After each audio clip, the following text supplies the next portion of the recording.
Some secrets have waited centuries, hidden in stone, tombs, and shadows. Tonight we'll move slowly, exploring artifacts, temples, and ancient mysteries that rarely see the light. Let your mind wander through forgotten worlds, the chill of a tomb, the weight of a bronze mask, the quiet echo of long-lost civilizations. With each story, feel history unfolding softly around you, guiding you gently towards sleep. Before we begin, tell me, where are you watching from, and what time is it there? And if you're ready to step into the untold, the burning mummies of Guanajuato. There is a city in central Mexico, nestled between hills and winding cobblestone streets, where the past never quite lets go of the present. Guanajuato is beautiful in the daylight. Colorful houses stacked like blocks across the hillsides, plazas alive with music, and markets filled with the scent of bread and roasted corn. But beneath this lively surface lies something far stranger, something that has puzzled archaeologists, storytellers, and wanderers for generations. They call them the burning mummies, not because fire touched them, not because flame consumed them, but because when they were uncovered, their faces seemed frozen in an expression of searing agony, as if death itself burned them from the inside out. The story begins in the mid-19th century, when a new cemetery tax was imposed in Guanajuato. Families who could not pay had their relatives' remains removed from the crypts. To the surprise of gravediggers, some bodies had not decomposed.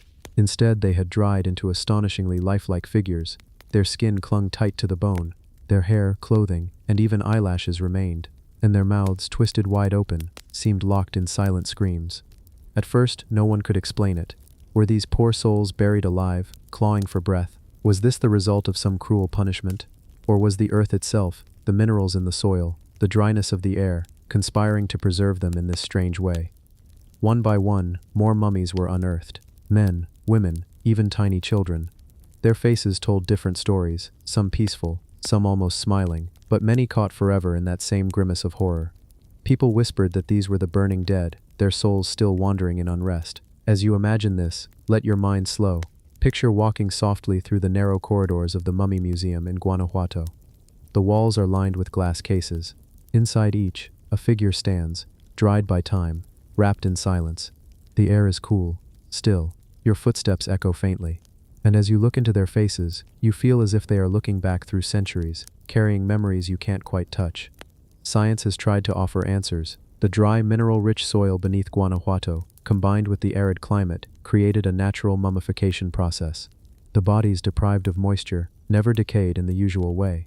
Instead, they hardened, preserved in eerie detail. But science does not quiet the imagination.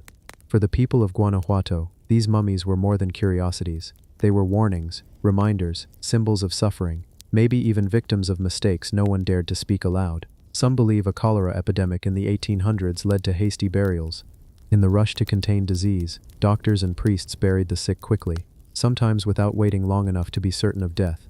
The thought lingers, how many of these figures, mouths frozen wide, were people who awoke in the dark, sealed beneath the earth, only to struggle in vain? It is a chilling idea.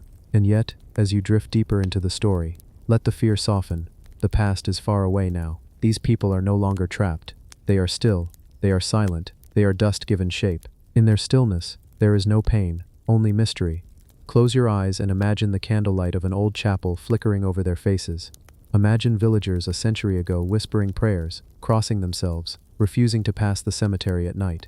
The mummies became guardians of memory, keepers of untold stories. Tourists came later, in the 20th century, and the figures were displayed as curiosities.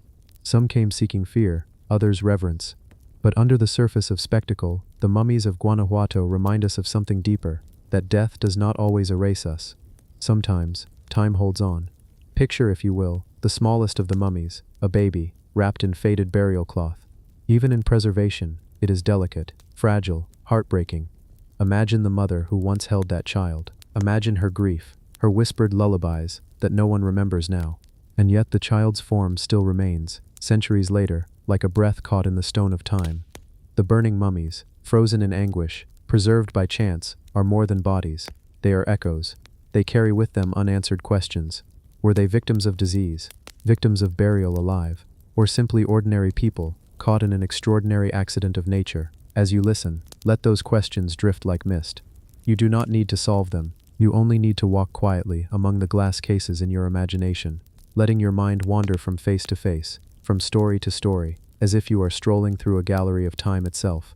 The burning mummies of Guanajuato do not speak, but in their silence, they invite us to pause, to wonder, to breathe slowly, and to recognize that even in death, even in decay, there can be strange beauty. And so the night stretches on, quiet and calm.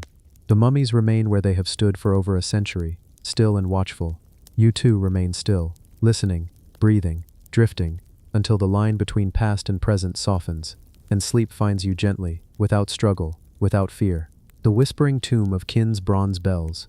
Beneath the soil of China's ancient heartland, where mist curls over rivers and the earth has swallowed centuries of dynasties, lies a mystery that hums faintly in silence. The bronze bells of Qin. Long before skyscrapers rose, before steel and glass filled the horizon, the land was ruled by emperors who dreamed of immortality. The first emperor, Qin Shi Huang, is famous for his vast tomb, guarded by thousands of terracotta warriors. But scattered across the lands he once ruled, archaeologists have uncovered another secret. Chambers filled with bronze bells, resting quietly in the dark. They are not small handheld bells, but great cast instruments, each one forged with astonishing precision. Some are so large, they could fill a man's arms. Others so delicate, they ring with a tone as clear as water. And what puzzles archaeologists most is not simply their beauty, but their design. Each bell was made with such skill that when struck in one spot, it sings a single tone, and when struck in another, it sings a different one. A single bell, two voices, like a whisper hidden beneath a whisper. Imagine descending into one of these tombs. The air is cool, heavy with the scent of earth and age. Your lantern light catches the edges of bronze, green with centuries of patina. The bells hang in rows, like a frozen orchestra, waiting for hands that will never come again. You do not hear them ring, but somehow, you can almost feel the memory of their sound vibrating in the silence. These bells were not mere ornaments. They were tools of ceremony, of ritual, of power. Court musicians once stood before them, striking them with wooden mallets, sending music rolling like thunder through the emperor's halls. It was not music as we know it, it was order, harmony, the voice of heaven itself. To strike the bells correctly was to align with the cosmos, to prove that the ruler's mandate was divine. And yet what makes them mysterious is where they were placed. Some sets have been found not in palaces, but in tombs. Imagine this, a noble lowered into the earth, surrounded not just by treasures and weapons, but by an entire choir of bronze. Why? Did they believe the bells would sing in the afterlife? Did they imagine their souls walking through eternal gardens, guided by the sound of bronze voices leading them to the realm of ancestors? There are legends, faint and broken, that say some of these bells still carry whispers, not voices of the living, but tones that do not fade. When the wind passes through a chamber, when silence deepens, there are those who claim you can hear a faint hum, as if the bells remember being struck, as if the vibrations never quite left their bronze skin. Picture it. A midnight tomb, the walls carved in stone, the ceiling arched and heavy, rows of bells, untouched by centuries, hanging in stillness.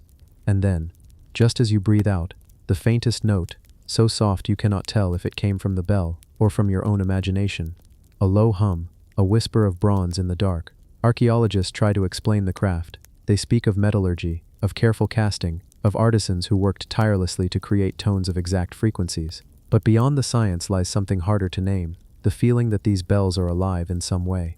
They do not sing unless struck, and yet, standing among them, you feel as though you are inside a silence that is listening back. Some scholars believe the bells held more than music. They were keys to ritual spaces, to spiritual order, to unseen worlds. Perhaps, they say, the bells were rung not only for the ears of men, but for spirits, for ancestors, for forces that moved unseen. To awaken a bell was to awaken something beyond the reach of ordinary sound.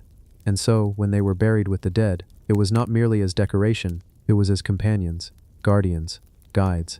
Imagine lying in eternal rest, surrounded by a circle of bronze that could call the voices of heaven. Perhaps they believed the dead would not be alone, that the bells would whisper them across the boundary of life and death. As you drift deeper into this thought, let your mind move slowly, like a shadow across stone. Imagine brushing the surface of a bell with your fingertips. The bronze is cool, but beneath it, a faint vibration lingers, as though it remembers every note it has ever sung. It does not need to ring aloud. Its voice is in the memory of the metal, in the silence it carries. There is something both haunting and peaceful about it. To stand in such a chamber, surrounded by bells that have not been struck in 2,000 years, is to feel time blur. You are no longer in the present. You are standing in the twilight between now and then, listening to whispers no one else can hear. The whispering tombs of Qin remain half-secrets. Excavations are limited. The emperor's main tomb, the great chamber that legends say holds rivers of mercury and ceilings studded with stars, has never been opened. Perhaps, deep within, there are even more bells, waiting still, waiting in silence. The Iron Maiden Coffin of Deir el-Medina. In the golden sands of Egypt, where the sun rises with fire and sets in endless calm, there lies a village, long forgotten by the living, but remembered by the stones.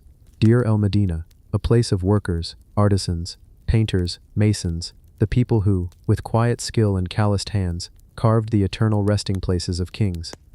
They were not pharaohs, they were not nobles, they were ordinary men and women who lived in simple homes, raised families, and whispered prayers under the same night sky we see today.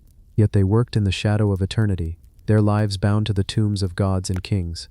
Among the fragments of this village, archaeologists uncovered something unexpected, a coffin, heavy, dark, unlike others, a coffin that earned a strange name, the Iron Maiden of Deir el-Medina. When first found, it looked less like a vessel for a peaceful journey into the afterlife, and more like a prison, bound, sealed, hardened with resin, and darkened with time.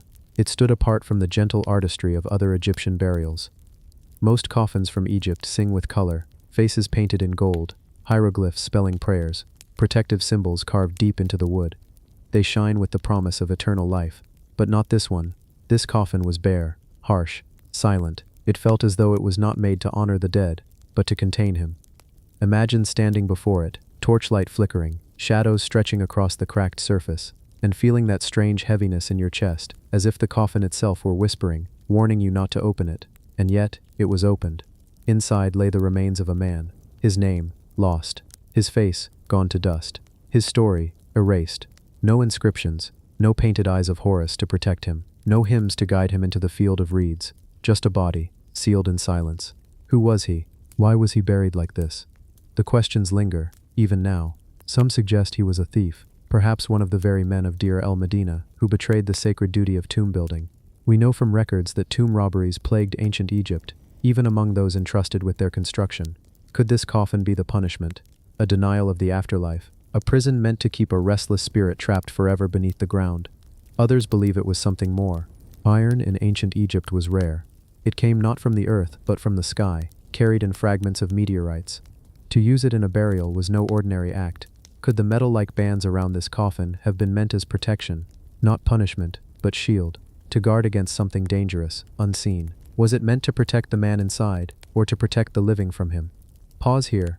Imagine yourself in that chamber again. The air is heavy with the scent of old dust and dried resin. The walls close in, carved by the hands of men long gone. Your torch flickers, light bouncing across stone. In front of you, the coffin waits, silent, bound, a presence in the darkness. You lean closer, and for a moment you almost feel watched, as though the man inside still lingers, waiting, pressing against the silence. The villagers of Deir el-Medina would have known him. They might have spoken his name. They might have seen him at work, chiseling stone, or walking through the narrow alleys of the settlement. And yet now, he is erased, no name, no identity, just this coffin, which feels like an outlier in the long rhythm of Egyptian burial tradition, a reminder that not every story fits the rules. When you think of Egypt, you think of grandeur, pyramids rising into the sky, golden sarcophagi gleaming in the light, treasures piled high in secret chambers. But here, in this small, heavy coffin, you find something else, something stripped down, something raw. It is not glory, it is not gold, it is fear. Fear of a man, fear of his soul, fear of what he might become after death. Why did they fear him? Was he cursed? Was he dangerous in life? Was he a sorcerer, or one who offended the gods? Or perhaps he carried knowledge too dark, too powerful, and his community chose to lock it away. We cannot know, and maybe that is what makes the coffin so unsettling. It is not just the weight of wood and resin, it is the weight of mystery. Picture the scene when archaeologists found it. The desert wind outside, dry and relentless, the sand shifting against stone walls, the silence of a tomb, broken only by the scrape of tools, and the hushed voices of men, uncovering something they do not fully understand. They open the coffin, peer inside, and find only emptiness where meaning should be. No clues, no script, no reason, just silence. And in that silence, the questions only grow louder. Now, as you rest, imagine the coffin again. In the darkness of the chamber, it lies still, a man sealed away, his story gone. Was he a thief, a cursed soul, a danger to the living, or was he simply forgotten, his burial altered by time, his meaning erased? The truth may never come. but the coffin remains, whispering in its silence, reminding us that even in a world as studied as Egypt, mysteries still lie beneath the sand. And so you drift, slowly, gently, with the weight of that image. A coffin bound, a man silenced, a desert endless above him, the Iron Maiden of Deir el-Medina, a story without an ending, a secret that even time could not explain. The Skull Tower of Dachani Monastery. In the mountains of Kosovo, where the forests grow dark and the stone paths curl between valleys, there stands an ancient monastery, Dachani. Built in the 14th century, it rises from the earth with the quiet strength of white marble, its walls painted with saints and stories, its halls echoing with the chants of monks who still walk its grounds. At first glance, it is a place of peace, a house of God, wrapped in silence and prayer. But hidden in its shadow, whispers speak of something far stranger, a tower, not built of stone alone, but of bone, a tower of skulls. Imagine walking through the quiet courtyard of the monastery. The wind is soft, carrying with it the scent of pine. Birds stir in the trees. The air feels almost too still, as if holding its breath. And then, as you turn a corner, you see it, rising like a ghost of war, a structure made not only with mortar and rock, but with the hollow faces of the dead staring outward, empty sockets, bleached with time, a tower that watches you, even as you watch it. The monks say little of it. They tend to their prayers, their chants, their rituals. But stories pass through the villages, stories of battles, of invasions, of death. Centuries ago, when empires clashed upon these lands, when armies marched across the Balkans, countless men fell in blood and fire. Their skulls, collected from the battlefield, were brought here. Some say as a warning, some say as a memorial. Others whisper of darker reasons. Rituals of protection, or curses bound into stone. Close your eyes and picture it. Rows of skulls, fitted into the tower's walls, their mouths open as if caught in a last breath, their eyes gone, but their presence heavy. As the sun moves across the sky, shadows creep between their faces, making it seem, just for a moment, as though they shift, watching, waiting. A tower that does not forget the violence that birthed it. Archaeologists who studied it describe it as a monument of war, a physical reminder of conquest. But when you stand before it, history feels less like explanation and more like a haunting. Skulls are not just bones. They are identity, memory, silence. Each one belonged to someone who once walked, spoke, dreamed, and now they are trapped in stone, fused together into a single grim monument. The monastery itself seems to resist time. Its frescoes still glow with color, saints painted in endless patience, Christ looking down with solemn eyes. Inside, candles flicker, prayers rise, and all feels sacred. But step outside, and the skull tower breaks the peace. It feels almost like an intrusion, as though death itself has built its own chapel beside the house of God.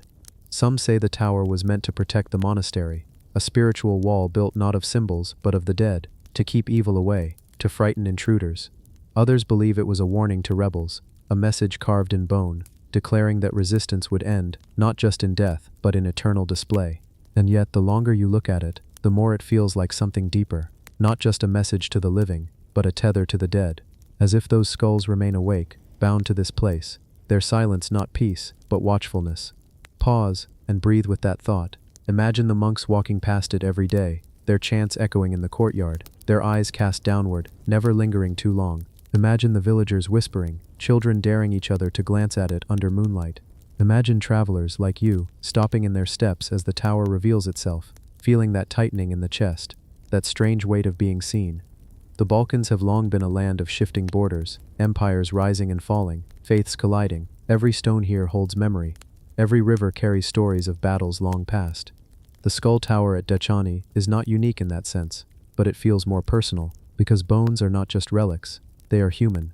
They once carried breath, laughter, fear, and now they are trapped in silence, turned into architecture. As night falls, the monastery quiets, the bells fade, the sky darkens, stars pressing above the mountain ridges, and there, in the pale light of the moon, the skull tower stands. Its empty sockets glow faintly, catching silver light. From a distance, it almost looks alive. A wall of faces watching the forest, watching the world. You can almost hear it if you listen too long, a low hum, like a breath caught in stone, a whisper that has no words. It is not threatening, not violent, just present. The kind of presence that stays in the air, like incense or smoke, even when you leave. No one knows how many skulls were once there. Some say hundreds, others less. Over centuries, pieces have crumbled, bones have fallen, stones have shifted, yet enough remain to remind us of what once was. a message, a warning, a memory carved into walls. And so you drift, gently now, letting the image of the tower settle into your mind. A monastery of prayer and light, and beside it, a tower of silence and bone. Two faces of the same place, two halves of history, devotion and death, side by side. The skull tower of Dachani Monastery, a monument not only to what was done, but to what was remembered, and what could never be forgotten. The bronze gargoyles of Rozafa Castle. High atop the hills of northern Albania, where the Drin and Buna rivers meet, there stands Rozafa Castle. Its stones are worn smooth by centuries of wind and rain, its walls rising from the earth like the bones of giants. The castle itself is quiet now, but centuries ago, it was alive with the clamor of soldiers, the chatter of villagers, and the whispered secrets of rulers who walked its halls. Yet, if you wander its battlements at dusk, it is not the echoes of humans that draw your attention. It is the bronze gargoyles, silent, watchful, almost alive, that guard the castle even now. Picture yourself climbing the slope toward the fortress. The air is cool and fragrant with pine. Shadows stretch long across the stone path. Every step feels slow, deliberate, the kind of quiet that encourages your mind to wander. And then you reach the outer walls. There, perched along the edge, eyes glinting in the fading sunlight, are the gargoyles. Their bronze bodies gleam faintly, weathered by time, but still full of menace and power. Wings folded tightly, claws gripping the stones, faces frozen in expressions you almost recognize. Snarls, grimaces, even a faint, unsettling smile. Historians have long marveled at them. Not merely decorative, these gargoyles served as guardians, symbols of vigilance, and perhaps warnings. Yet, there is more than craftsmanship here. Something in their posture, in the way they tilt their heads, seems intentional, as though they were sculpted, not only to ward off enemies, but to watch, to remember. They are alive in a way that metal should not be. Imagine standing there, letting your eyes adjust to the shadows. The air is still, the wind carrying whispers from the valleys below. You can almost hear it, a faint metallic scrape, the sound of wings shifting, though you know no creature moves. Bronze does not breathe, bronze does not blink, and yet something in the mind, when you stare too long, begins to fill in the gaps.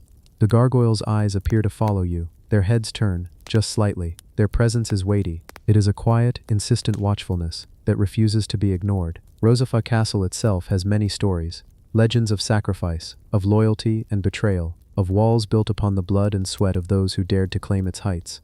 The most famous tells of a woman, Rozafa, whose body was partially entombed in the walls to ensure the castle's strength. But the gargoyles, older even than some of the stories, seem less concerned with humans than with something else. They are guardians of memory, of history etched into bronze, of time itself. Close your eyes for a moment and imagine touching one of them. The bronze is cool under your fingers, rough with the corrosion of centuries. Tiny scratches and nicks tell a story of storms and arrows, of hands that carved and polished, of countless days and nights. You can almost sense the hands that shaped them, the minds that envisioned creatures that would watch eternally. And as your mind traces their forms, you realize the sculptures are not just art, they are anchors, bridging past and present, capturing the fear, awe, and vigilance of a people who sought protection beyond human limitations. Night falls slowly across the castle. The last rays of sunlight catch the bronze, turning it into a muted, otherworldly glow. Shadows lengthen, and the gargoyles seem to shift in the dim light. The castle quiets, the wind softens, and yet their watch remains unbroken. From the battlements, you can see the rivers far below, reflecting the moon like silver ribbons. The mountains rise dark and formidable, and somewhere, in the distance, an owl calls. No visitor can remain here long without feeling it, the weight of observation, the subtle pressure of being watched. It is not threatening, not in a violent way, but it is insistent. These gargoyles, bronze and unmoving, hold their ground against time, against decay, against forgetfulness. They are reminders of the past, of a culture that understood the power of vigilance, of silent guardians who endure even when the people who built them are long gone. As you walk along the walls, letting the air fill your lungs, the imagination may wander further. Perhaps the gargoyles were inspired by nightmares, or perhaps by real beasts that once roamed these hills. Perhaps they were carved to honor spirits of the land, or to strike fear into the hearts of would-be invaders. Or perhaps, just perhaps, they were placed there to remind anyone who gazed upon them that some things are too enduring, too watchful, to ever truly leave us. The castle sleeps under the moon, wrapped in shadows, but the bronze gargoyles remain. Their eyes reflect nothing, and yet they seem to see everything. You feel the hush of history pressing softly against your senses. Step by step you move back from the edge, your heartbeat slowing, your mind drifting, and even as you leave, even as you descend into the forest path below, the watchfulness remains, gentle, persistent, eternal. In the calm of this quiet night, the gargoyles of Rosafa Castle whisper their story without words, their bronze forms heavy with centuries of observation. They are not just guardians of stone and metal, but of memory, of history, of the human need to leave something behind that endures. And so, as your thoughts drift along the ancient stones, and the wind sighs through the pines, you carry with you the quiet presence of the Bronze Watchers, lingering, patient, unbroken. The frozen warrior tomb of Arslan Tash. High in the rugged terrain of northern Syria, hidden among the rolling hills and scattered ruins of ancient Assyria, lies a site that whispers of warriors, kings, and the chill of forgotten time. This is Arslan Tash, the Lion Stone, a place where stone walls guard secrets and tombs hold echoes of battles long past. Among these tombs, one stands apart, a warrior's final resting place, known not for its riches, but for the eerie stillness that has preserved him, like the cold itself, reached into history to hold him there. Imagine approaching the tomb slowly, the wind brushing over the stones, carrying a faint scent of earth and aged rock. Each step crunches softly on gravel, a quiet rhythm against the hush of the hills. The sun has begun its slow descent, casting long, muted shadows across the landscape, shadows that seem to reach across centuries, beckoning the visitor closer. And there, just beyond the outer walls, lies the entrance, unassuming, almost shy, but inside, the air is heavy with time. The warrior within is not forgotten. He rests with the care of centuries, his arms folded, body wrapped in the memory of Assyrian customs. His tomb is simple yet deliberate, lined with clay, adorned with small relics of his life, bronze weapons dulled by time, fragments of armor, and carvings that hint at stories of campaigns and triumphs now lost to history. The stone and soil hold him, cradle him, as if the earth itself has agreed to keep him safe.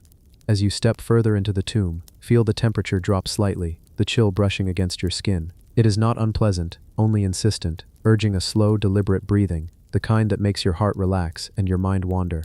The walls are carved with faint reliefs, lions, leopards, and scenes of hunts. They are silent now, but you can almost hear the rustle of garments, the distant clash of spears, the careful planning of campaigns that stretched across the fertile lands of Mesopotamia. Consider the warrior's life, the mornings when the sun rose over plains and rivers, the evenings when fires flickered across his home, the quiet moments of preparation before battles. Each artifact in the tomb tells a fragment of this story. A bronze sword, still balanced in its sheath, hints at countless confrontations. The helmet, carefully molded to fit his head, suggests an attention to both practicality and honor. And the small personal items, a comb, a tiny mirror, perhaps a token from a loved one, whisper of a life beyond the battlefield. The stillness of the tomb encourages reflection. Here, centuries of dust have settled, not to suffocate, but to preserve.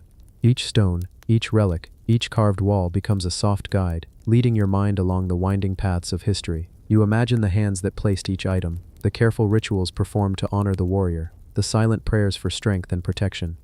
In this quiet, the tomb does not feel empty. It is full of presence, of memory, of a life that once moved with vigor and now rests in tranquil vigilance. Step closer to the bronze and iron relics.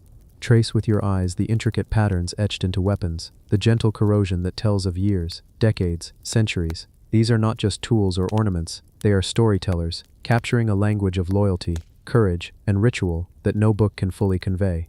The tomb itself is a canvas, painted in the careful preservation of a culture that revered its defenders, that understood the sacred weight of life and death.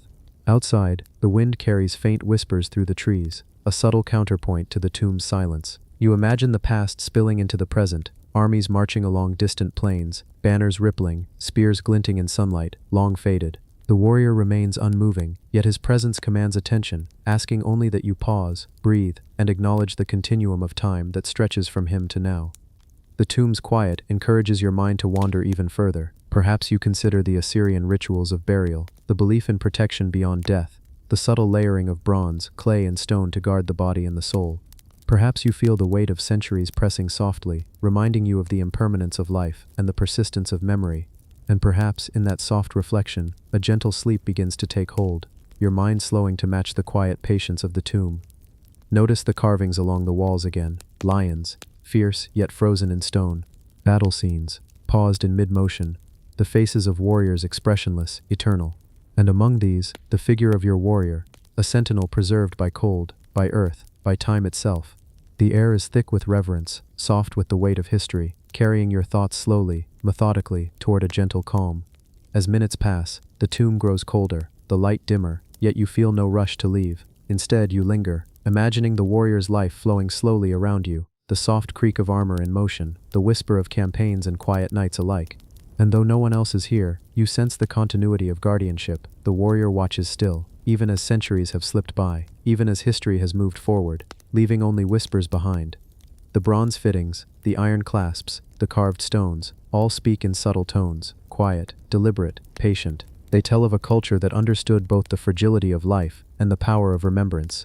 And as you sit in the calm of the tomb, your breathing slow, your thoughts meandering, you begin to feel the gentle embrace of time itself.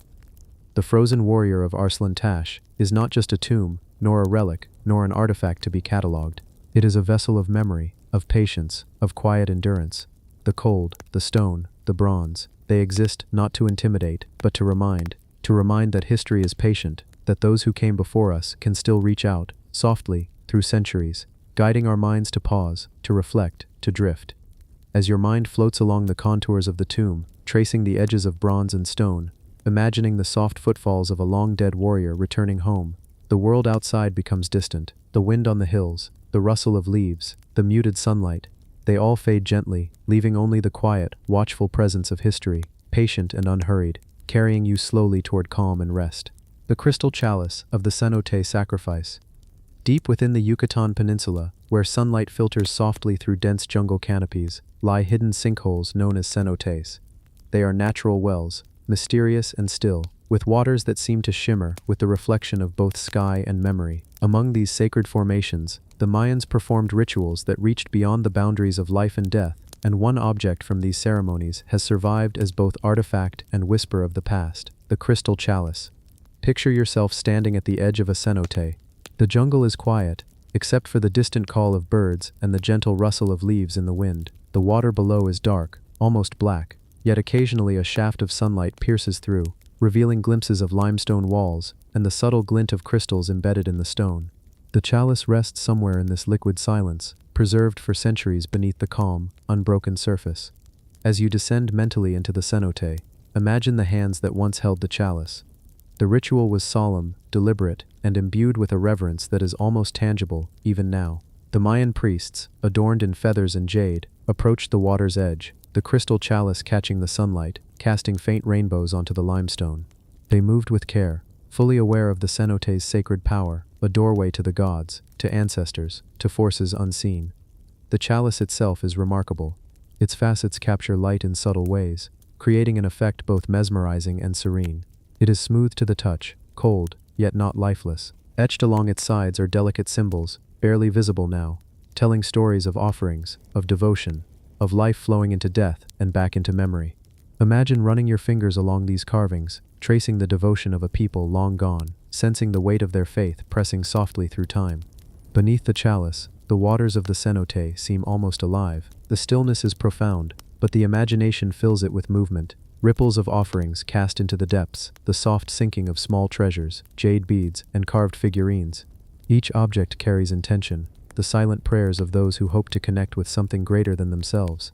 And there, among them, the crystal chalice glimmers like a beacon of that devotion, untouched by centuries, yet silently witnessing the flow of life above. Picture the ceremony.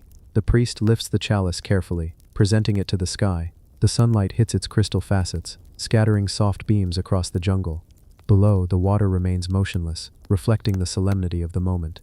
Offerings are placed inside, perhaps a feather, a gem, or even a drop of blood, symbolic, sacred, and deeply personal. Every motion is slow, deliberate, meant to honor the balance of the world and the unseen forces guiding it. As you visualize this, allow yourself to move gently through time. Imagine the jungle as it once was, dense, alive, humming with insects and the occasional rustle of a jaguar in the distance. The air is humid, thick with the scent of earth and foliage. The priest's chants carry softly across the water, a rhythm that lingers in the mind, drawing you into a state of calm awareness. You are no longer just an observer, you are part of this timeless place, moving slowly, breathing quietly, your thoughts flowing as steadily as the water beneath you. Focus now on the chalice itself, its clarity, its cool touch, its elegance. Though centuries have passed, it retains a presence, a quiet, persistent reminder that ritual, reverence, and care can transcend time. Its edges catch the shifting light, casting dancing reflections along the cavern walls of the cenote. These glimmers become guides for the imagination, leading your mind gently through history, through memory, and into contemplation. Think of the hands that carefully placed it here, the intention behind each offering. Each gesture was a bridge between human and divine, life and death, the known and the mysterious. The chalice was never meant to be seen casually. It was to be held with care, acknowledged with respect, and returned to the depths with gratitude. Even now it teaches patience, stillness, and reverence. The water around it holds countless secrets, fragments of jade, gold, pottery, and bones, all resting silently beneath the surface. Each item tells a story, of hope, of devotion, of the attempt to touch the infinite. And the chalice, clear as glass, yet more enduring than stone, captures all of it, the light, the prayers, the passage of centuries. It is both object and witness, holding the calm weight of history and the soft whisper of the Mayans who once knelt at the water's edge. As you linger in this mental space, imagine the sounds fading, the rustle of leaves, the distant calls of animals, even the faint whispers of the past, all blending into a gentle hum. Your breathing slows to match the rhythm of the cenote's still waters. Each inhale brings awareness, each exhale releases tension, as you drift with the current of memory and quiet reflection. The crystal chalice rests patiently, a silent guide through the centuries, its beauty undiminished, its purpose clear. It reminds you that time is not always loud, that history can be subtle, and that the greatest mysteries often exist in places where the world is still, where reverence meets the passage of ages. In this calm, imagine your mind floating with the light on the water, tracing reflections, following the contours of the cenote walls, noticing the soft glint of jade and stone. You are present in the stillness, observing, remembering, drifting. Every detail, the carvings, the water, the artifacts, encourages a gentle awareness, a steadying of thought, and a gradual slowing of the mind. Let yourself move slowly along the edge of history, guided by the chalice's quiet brilliance. Feel the weight of centuries pressing softly, not heavy, but persistent, a reminder of the continuity of human care, attention, and ritual. The chalice does not rush, it does not demand, it waits patiently, like all things eternal, for eyes that seek and hands that respect. The crystal chalice of the cenote sacrifice is more than an artifact. It is a bridge between past and present, between life and memory, between the physical world and the intangible reverence humans can hold. And as your thoughts drift along the ripples of the cenote, following the reflections of crystal and light, a gentle calm settles over you, slow and steady, like the waters themselves. Minutes pass unnoticed. The jungle outside grows quiet. The light dims, and yet within this imagined space, the chalice remains, timeless, patient, serene, guiding your mind through history, through ritual, through quiet wonder, toward a calm that lingers, unhurried, and complete. The ossuary of the Whispering Bones. Deep in the heart of the Czech Republic, in the small town of Sedlec, lies a place unlike any other. A chapel, but not one built merely of stone and wood. This is the Sedlec ossuary, often called the Bone Church, where the remains of tens of thousands of people have been arranged with careful, almost reverent precision. Step gently in your imagination, and let yourself drift into this quiet, unusual sanctuary, where silence reigns, and the past speaks in the soft language of bones. Imagine walking down a narrow street, the cobblestones damp with morning mist. The air is cool and still, and as you approach the chapel, there is an almost imperceptible weight in the atmosphere, a calm that asks you to move slowly, respectfully.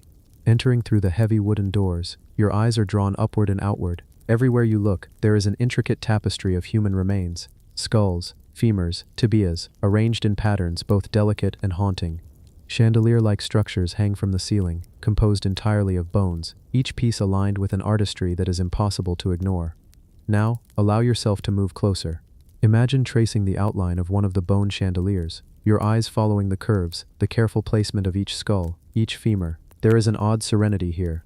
Though the materials are reminders of mortality, the craftsmanship transforms them into something peaceful, even meditative. The bones whisper stories of people long gone, farmers, craftsmen, clergy, children, each life once full of motion, now resting in stillness. Breathe slowly, and let your mind wander among the pews and walls, noticing the arrangements. Some bones form pyramids, others crosses, and yet others spirals that seem to reach endlessly upward. These were not haphazard placements. Centuries of care and ritual shaped each detail. A monk, working decades ago, sought to honor the dead, and in doing so created a space where mortality itself became a form of artistry.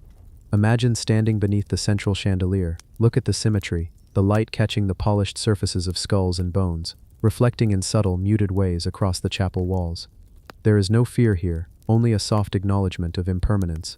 The whisper of centuries lingers in the air, like a slow wind moving through the space, brushing gently against your skin and stirring your thoughts in quiet reflection. As you drift mentally deeper into the chapel, picture the hidden corners where smaller arrangements lie, skeletons stacked neatly, some peeking from behind columns, others forming abstract patterns that seem almost alive. Each configuration is precise, deliberate. Imagine the hands that arranged these remains long ago, the thoughtfulness and care, the desire to create beauty from what remains after life has passed. There is a lesson in this meticulous attention, a lesson about patience, reverence, and the quiet power of remembrance. Notice the textures, the smoothness of femurs polished by time, the slight hollowness of skulls, the muted color variations from centuries of preservation. Your eyes travel slowly over each element, absorbing the stillness, sensing the long passage of history that this ossuary contains. It is as if the chapel itself breathes in rhythm with time, and you, moving quietly through the space, begin to match its slow cadence. Allow your imagination to wander further. Perhaps you see shadows of the people who once walked the streets of Sedlec, whose remains now rest within these walls. Picture them as children, as adults, as elders, all lives intersecting here in quiet homage.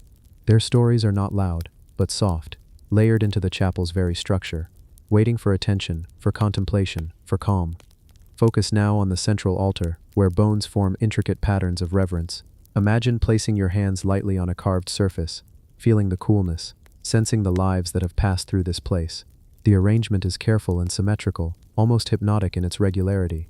It invites your mind to slow down, to trace each shape, to notice the subtle variations in artistry that transform the bones into a living history. The air feels heavier here, but not in a frightening way, in a thoughtful, reflective way. Each step you take is cushioned by silence. Each glance draws you into a deeper meditation on life and death, on memory and respect, on the beauty of what remains when the living move on. There is a rhythm here, slow and steady, guiding your thoughts gently, like a current moving beneath a calm surface. Notice the small details, a skull with a delicate fracture, a femur slightly longer than the others, subtle carvings etched centuries ago. These are reminders that each person here was unique, their individuality preserved in ways that transcend time. As you wander mentally through the ossuary, feel the soft passage of years, the centuries folding over themselves, bringing you into a quiet, almost hypnotic calm. The chapel itself seems to breathe. The shadows stretch across walls, following the changing light from the small windows. Your mind slows, tracing the patterns, absorbing the stillness. Each arrangement is a story of intention and memory. It reminds you that even in death, there can be artistry, reverence, and reflection. Let yourself linger beneath the bone chandeliers, noticing how the muted light casts intricate shadows, creating patterns on the stone floors. Feel the quiet hum of centuries echoing in your mind, soft and steady.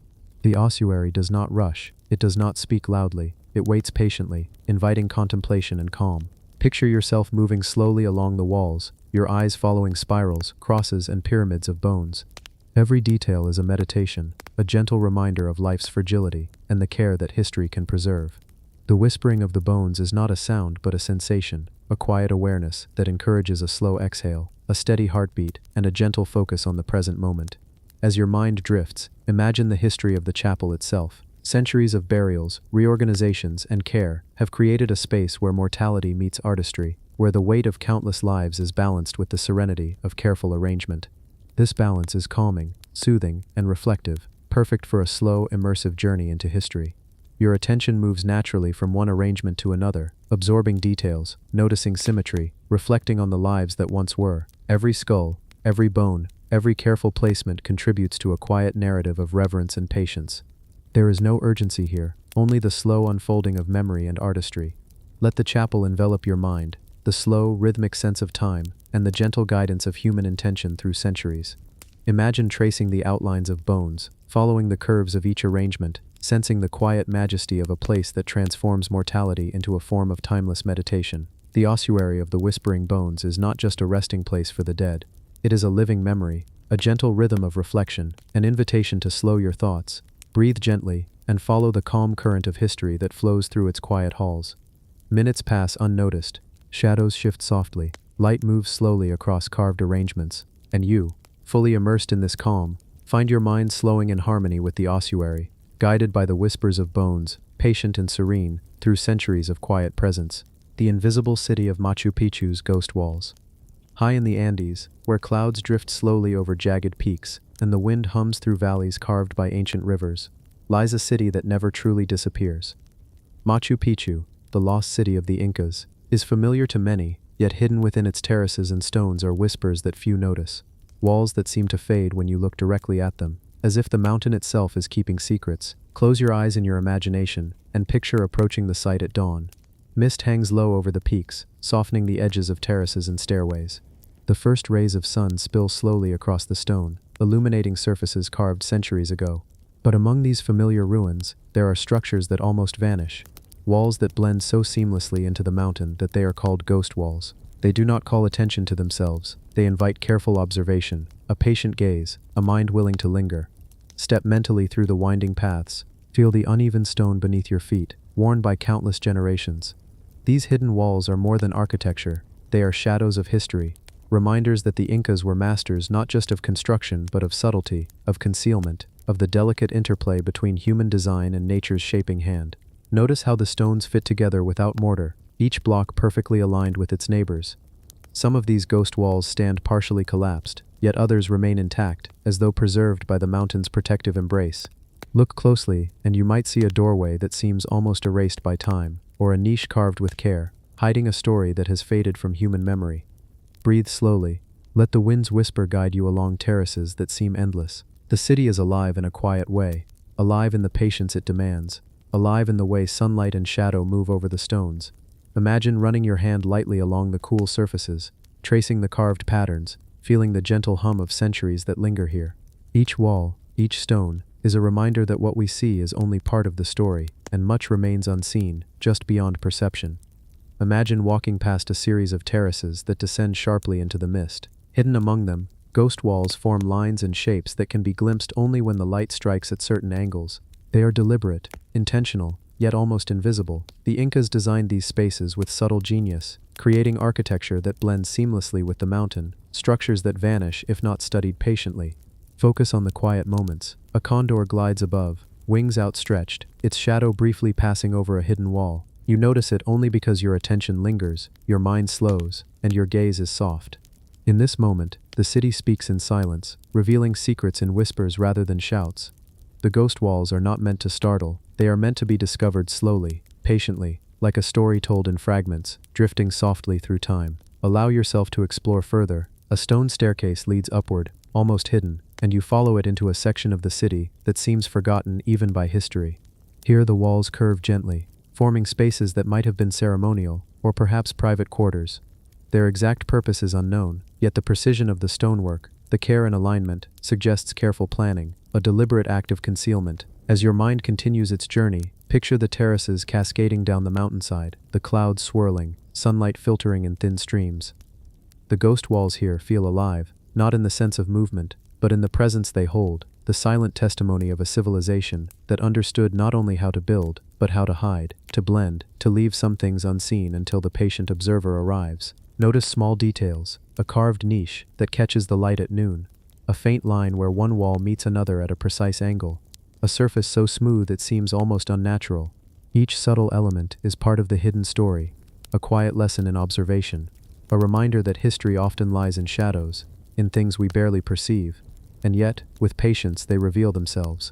Let the quiet rhythm of your imagination take over. Slowly walk through plazas and terraces, moving past walls that seem ordinary, yet are anything but.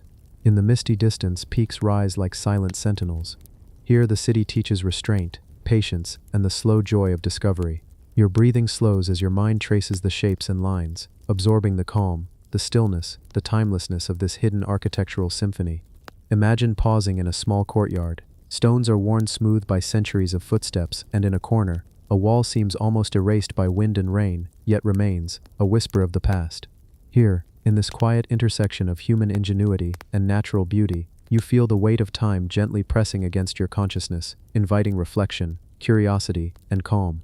Continue along the terraces, where ghost walls occasionally reveal small niches, perhaps intended to store objects, perhaps for ceremonies long forgotten.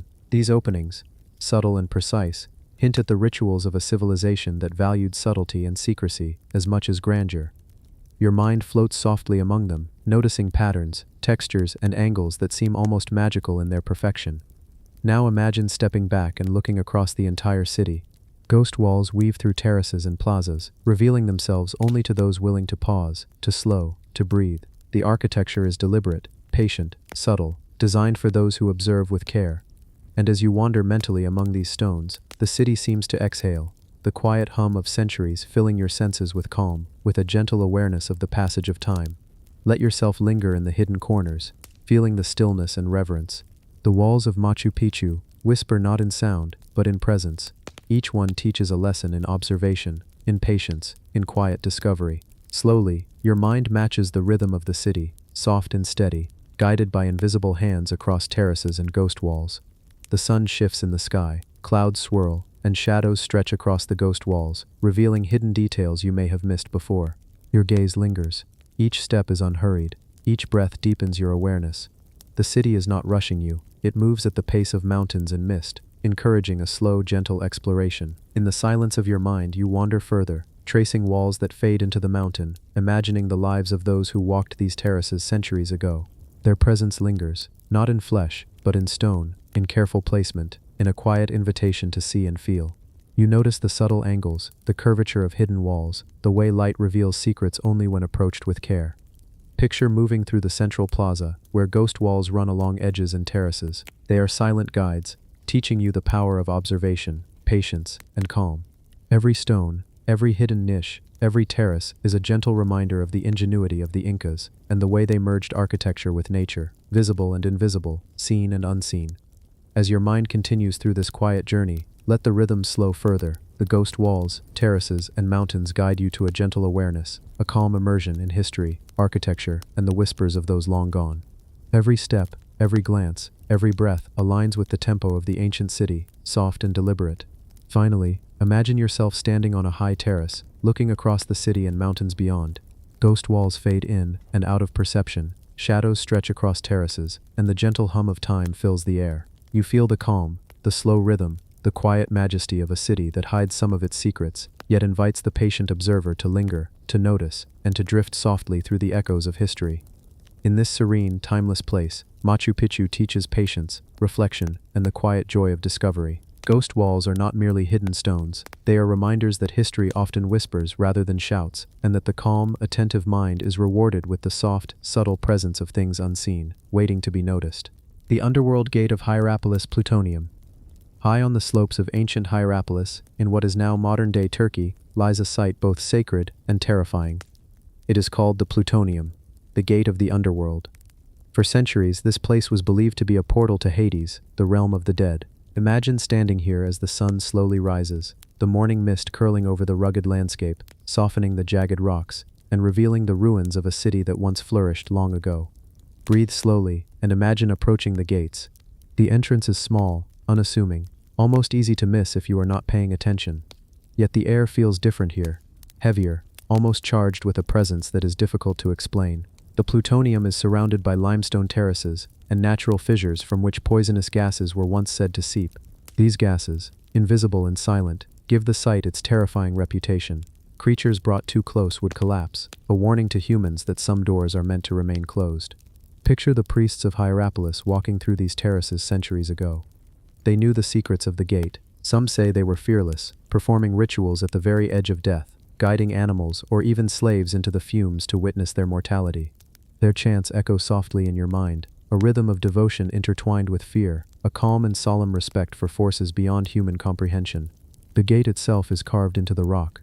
Stones weathered by centuries seem to lean inward, as though whispering secrets to the attentive visitor. Here architecture and geology combine to create a threshold, a passage that once bridged the human and divine, life and death. The limestone terraces surrounding it are quiet now, but if you listen carefully, you might imagine the faintest murmur of prayers and the shifting footsteps of priests guiding rituals long forgotten. Imagine stepping closer to the fissures where the gases once flowed. The ground is cool beneath your feet. You notice the cracks in the stone, small and seemingly insignificant, yet capable of releasing deadly vapors.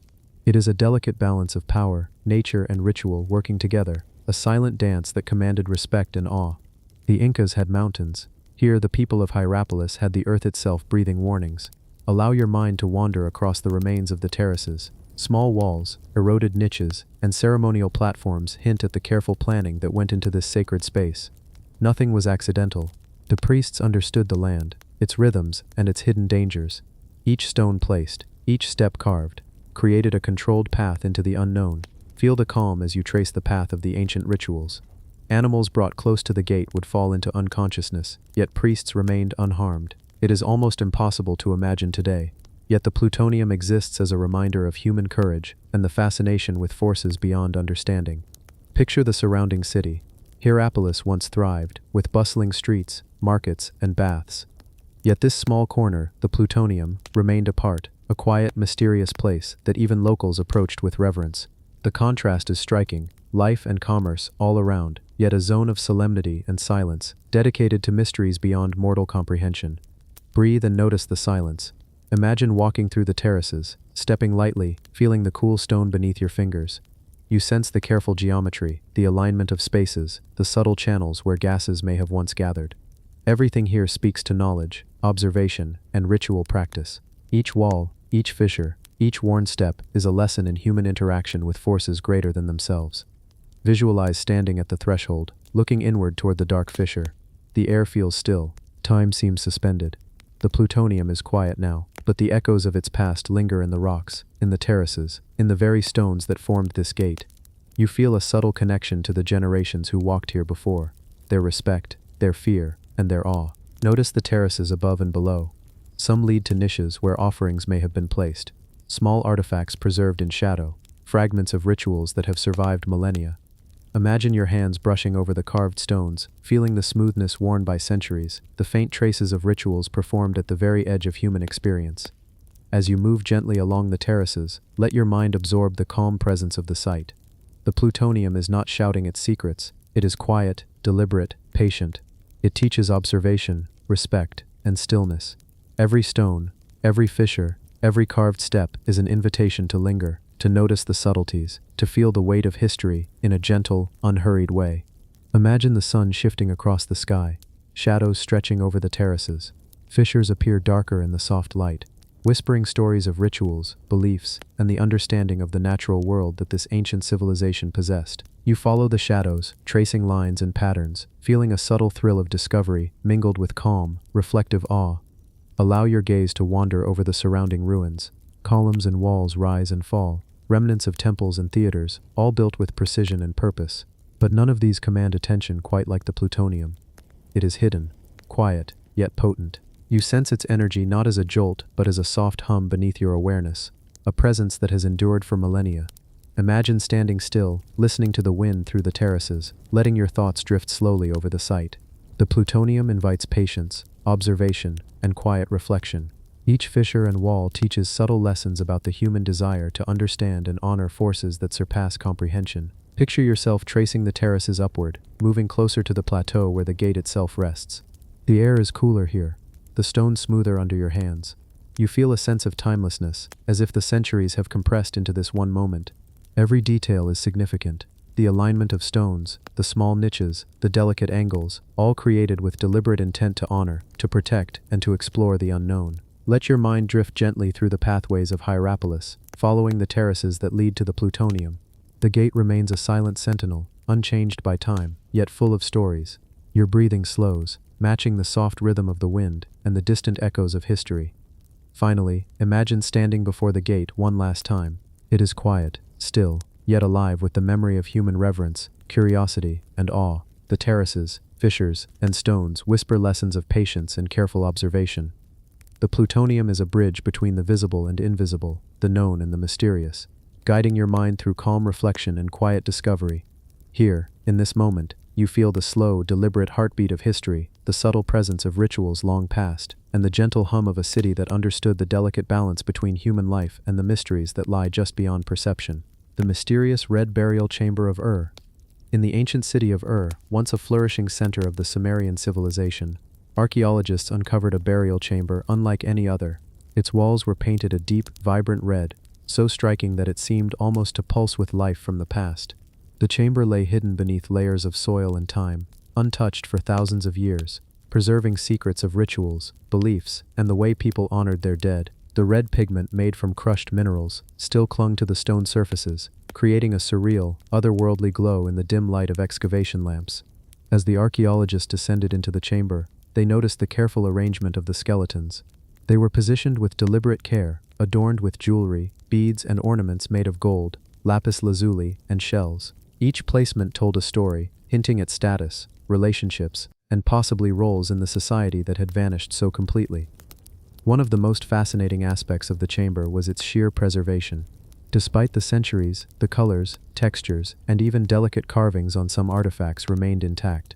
It was as though the chamber had been a time capsule, holding on to the voices and presence of those long gone. Some skeletons were accompanied by miniature models, boats, furniture, and other objects crafted with painstaking detail, perhaps to serve the deceased in another life.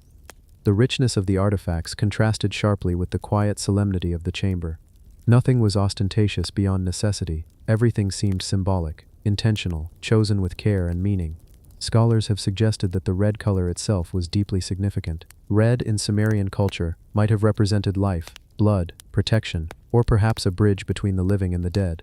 Standing among these walls, one could feel the careful attention to ritual, the desire to honor, and perhaps even the fear of what might come after death. But many questions remain. Why was this particular chamber painted red, while others in Ur remained plain, or differently adorned?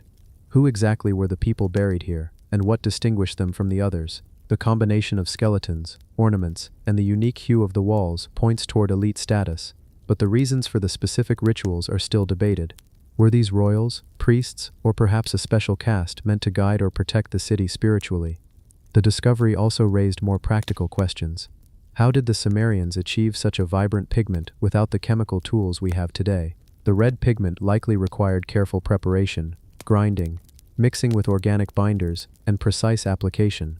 The effort invested into coloring an entire chamber demonstrates that this was not a casual choice, but a deliberate act, possibly tied to spiritual or cultural significance that modern eyes can only glimpse, not fully comprehend. Artifacts scattered throughout the chamber hint at connections to the wider region. Beads from distant lands, tools fashioned in styles uncommon to southern Mesopotamia, and shells from faraway coasts suggest trade networks and cultural exchange. The chamber was not merely a resting place for the dead, it was also a repository of knowledge, artistry, and connection. Each object whispered of journeys, of lives that moved through the world with intention, and of a civilization that had mastered both craft and symbolism. Standing in such a place, it's impossible not to feel the weight of time. The quiet echoes of the past seem to linger in the air, as if the chamber itself remembered those who walked its floors centuries ago. Archaeologists have spent months, even years, carefully documenting and preserving each artifact, knowing that any misstep could erase part of the story. The tension between curiosity and preservation is ever present, a reminder that some secrets are fragile, meant to be uncovered slowly, respectfully, and with patience. Many of the skeletons in the chamber were found with intricate headpieces and jewelry. Small, delicate gold pieces rested near the skulls, glinting faintly, even under the subdued lighting. Beads of lapis lazuli, deep and mesmerizing, seemed to capture the faintest reflections of the lamp, creating tiny pools of color that drew the eye and imagination. The objects were not just ornamental, they were symbolic, markers of identity, role, and perhaps even belief. Even the placement of the bodies raises questions. Some skeletons were laid on their sides, others on their backs, some with arms extended, others folded across their chests. Each posture could indicate rank, ritual significance, or a particular connection to the spiritual world as understood by the Sumerians. And then there are the smaller details, often overlooked, the patterns carved into wooden or stone objects, the careful selection of materials, and the positioning of grave goods in relation to the bodies. Everything seems intentional, a deliberate attempt to communicate across centuries. It's impossible not to consider the human aspect of this discovery. Thousands of years ago, people lived, loved, worked, and eventually died in Ur. They may have prepared meticulously for this final resting place, investing not just objects but care, hope, and belief into the chamber. Archaeologists piecing together the site feel the weight of that human presence, sensing that these are not merely bones and artifacts but fragments of lives, preserved in a medium that defies time. The red walls, the jewelry, the delicate artifacts, and the skeletons all combine to create an atmosphere that is both eerie and awe-inspiring. Time seems to fold in on itself. The distance between the present and the past becomes thin.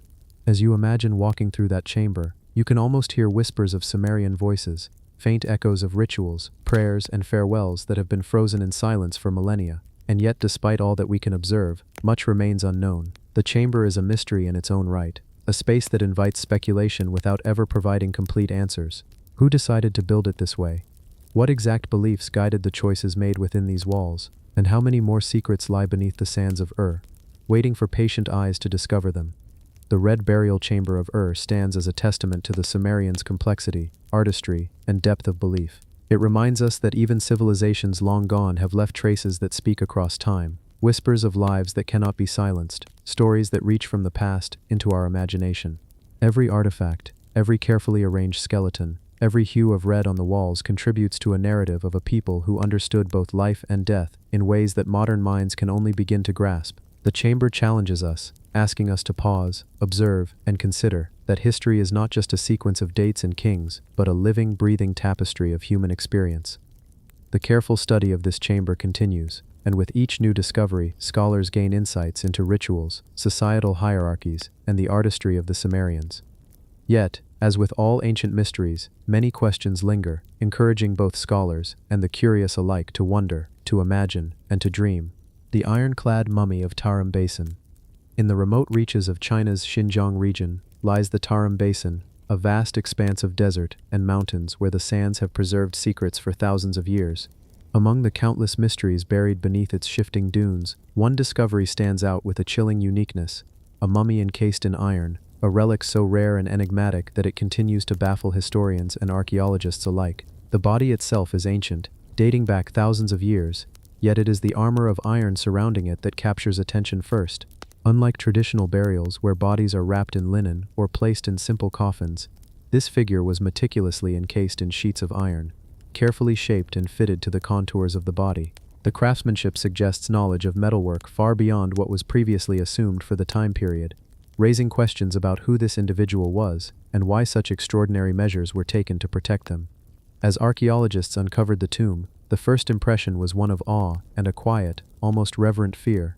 The iron had preserved the mummy not just physically, but symbolically. It is as though the individual had been armored, not only for the afterlife, but against forces unseen, against time itself, ensuring that this figure would remain untouched, a sentinel from a long-lost era.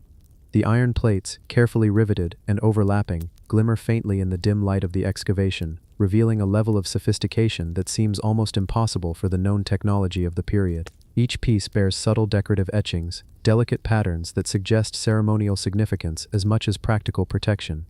Scholars debate whether the iron was purely symbolic, perhaps intended to honor a ruler or a warrior, or whether it served a spiritual purpose, a barrier against decay, or even the evil spirits believed to roam the desert in ancient folklore.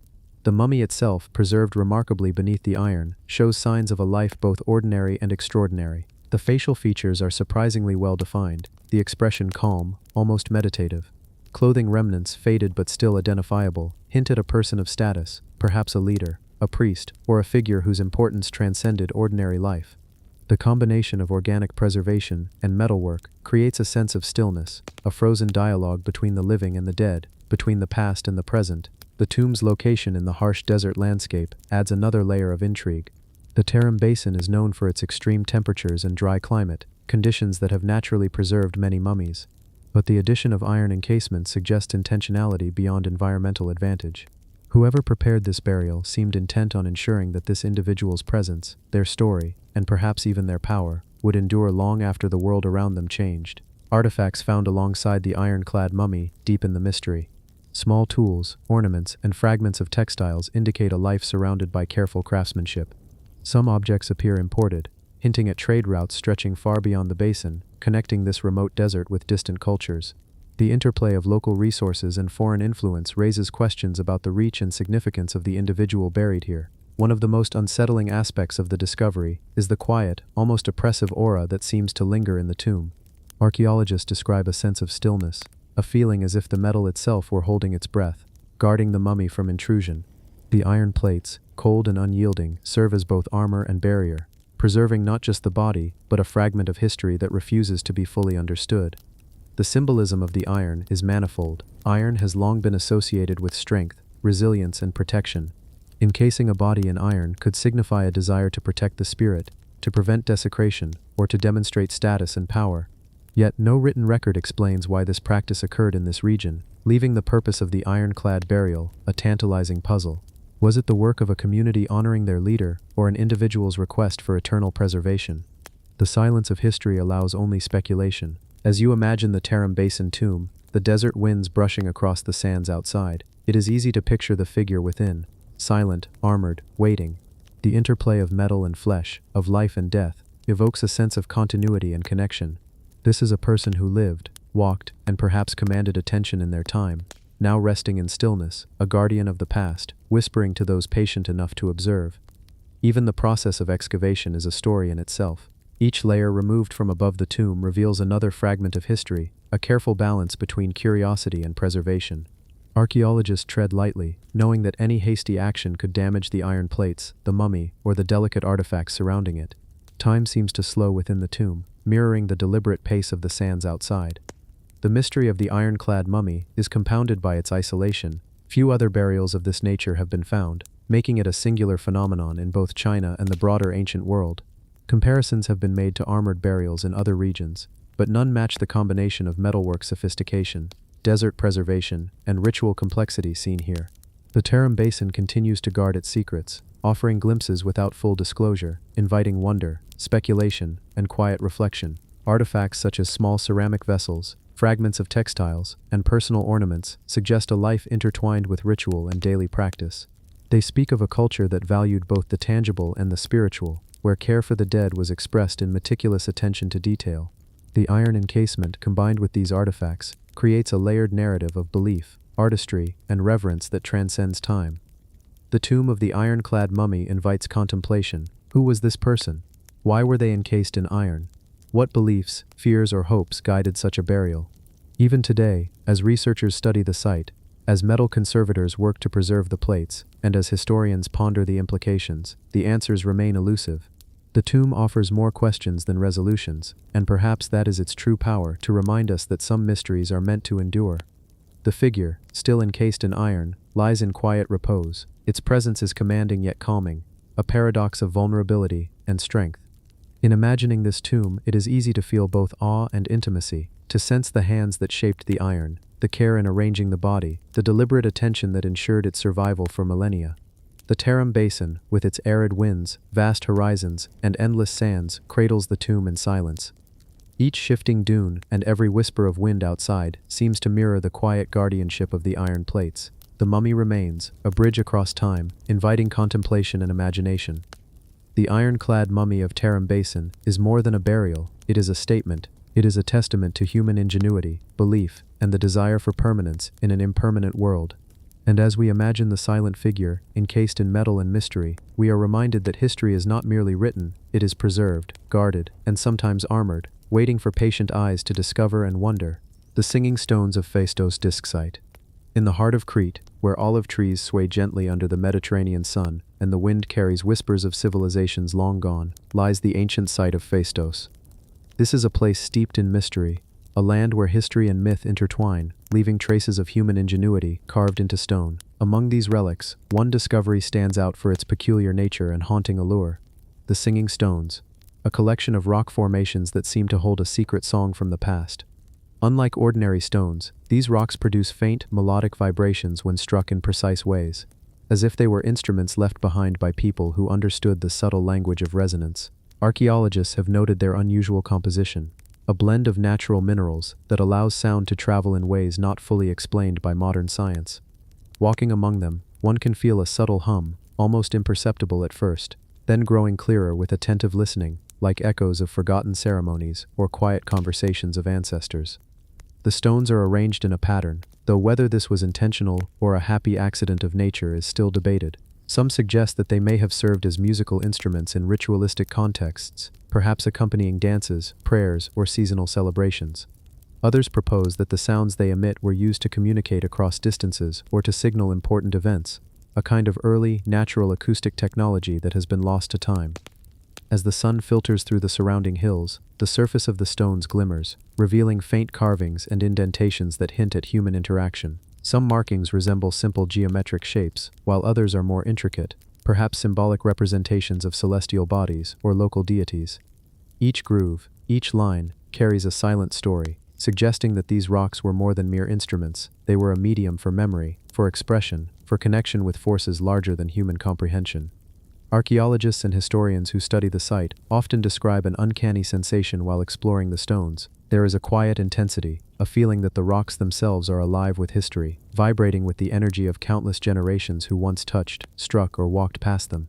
The sounds, subtle as they are, seem to invite reflection, drawing observers into a meditative state where the past and present merge. Excavations reveal that the site around the singing stones was not heavily fortified or large in scale, suggesting that its importance may have been spiritual or ceremonial rather than political or military. The stones were likely central to small gatherings, intimate rituals, or personal devotion, where sound played as crucial a role as sight and touch. When struck with care, the notes resonate with such clarity that they seem to fill the surrounding air, echoing against the hills and valleys of the Cretan landscape, as if carrying prayers from centuries ago. The precise method by which the stones were used remains elusive. Modern researchers experiment with mallets, sticks, and other implements to reproduce the sounds, but even today, the results vary. Some notes are hauntingly pure, like a flute's distant call, while others are earthy and deep, vibrating through the ground and into the feet of those who stand upon it. It is as though the stones were designed to interact with human touch and intention, responding to the rhythm of life itself. In imagining the Phaistos site during its prime, one can picture a small assembly of people standing among the stones, the air thick with anticipation. Perhaps a leader or shaman strikes the first note, sending ripples of sound across the group, each person responding with a careful step, a whispered chant, or the faint sound of a simple percussion instrument. The melody is not composed in the modern sense, but emerges from interaction between stone, hand, and spirit, a living soundscape that connects the community with the earth and sky. The stones themselves bear signs of weathering, softened edges, and patinas that testify to centuries of exposure. Yet they retain their unique sonic properties, a testament to the ingenuity of those who first arranged and used them. The rocks have survived earthquakes, storms, and human interference, preserving not just physical form but the memory of sound, a bridge across millennia that invites the listener to pause, breathe, and feel the continuity of life. Artifacts found near the stones offer subtle hints about their use. Small clay figurines, fragments of pottery, and charred remnants of fires suggest gatherings, rituals, or offerings.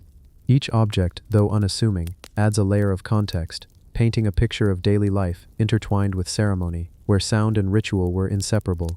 The stones were part of this narrative, their vibrations punctuating the rhythm of existence, marking time, and echoing the cycles of nature and human life. As one walks slowly among the singing stones, the mind begins to drift, carried by the gentle resonance and the quiet weight of history. There is no rush here, no urgency. Time seems to bend and fold upon itself, each note a tether to lives long past, each vibration a reminder of human creativity and the desire to leave something lasting, something that speaks across centuries. The site continues to captivate those who visit, drawing a mix of scholars, travelers, and curious wanderers. For some, the stones are purely academic, an object of study and measurement. For others, the experience is profoundly personal, a meditative journey in sound and space. The hum of the rocks becomes a soundtrack for contemplation, a subtle lullaby for those willing to listen, a reminder that the past is never truly silent. The singing stones of Phaistos disc site are more than a geological curiosity. They are a living memory, a fragile intersection of nature and human intention. They remind us that sound is as ancient as stone, and that even in the quietest moments, history can speak. Each vibration, each faint note, carries with it the presence of those who lived, loved, and created, leaving behind an echo that continues to resonate. Standing there, surrounded by the gentle hum of stone, one cannot help but feel connected to something far larger than oneself.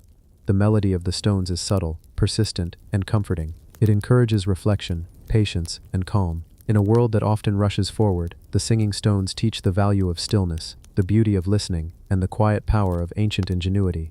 As the light fades across the landscape and the hum of the stones persists, it becomes clear that this site is not only a relic of the past, but a companion for the present, a quiet guide for those willing to pause and experience the ancient world with attentiveness and care. The Phaistos singing stones are timeless, a serene voice reaching across the ages, inviting each visitor to listen closely and let their imagination wander gently through the corridors of history. The demonic reliefs of Hattusa Yazılıkaya. Nestled in the rugged terrain of central Turkey lies the ancient Hittite capital of Hattusa, a city whose ruins whisper of kings, ceremonies, and secrets long concealed beneath the earth. Beyond the city walls, carved into the cliffs of Yazılıkaya, lie the demonic reliefs, ancient rock carvings that have fascinated and unsettled explorers for centuries. They are not like the gentle or familiar figures found in many other ancient sites. These reliefs are bold, eerie, and often confront the observer with faces and forms that seem almost alive, staring silently through the passage of time. Walking among the reliefs, one cannot help but notice the uncanny detail, the pronounced eyes, elongated faces, and twisted postures.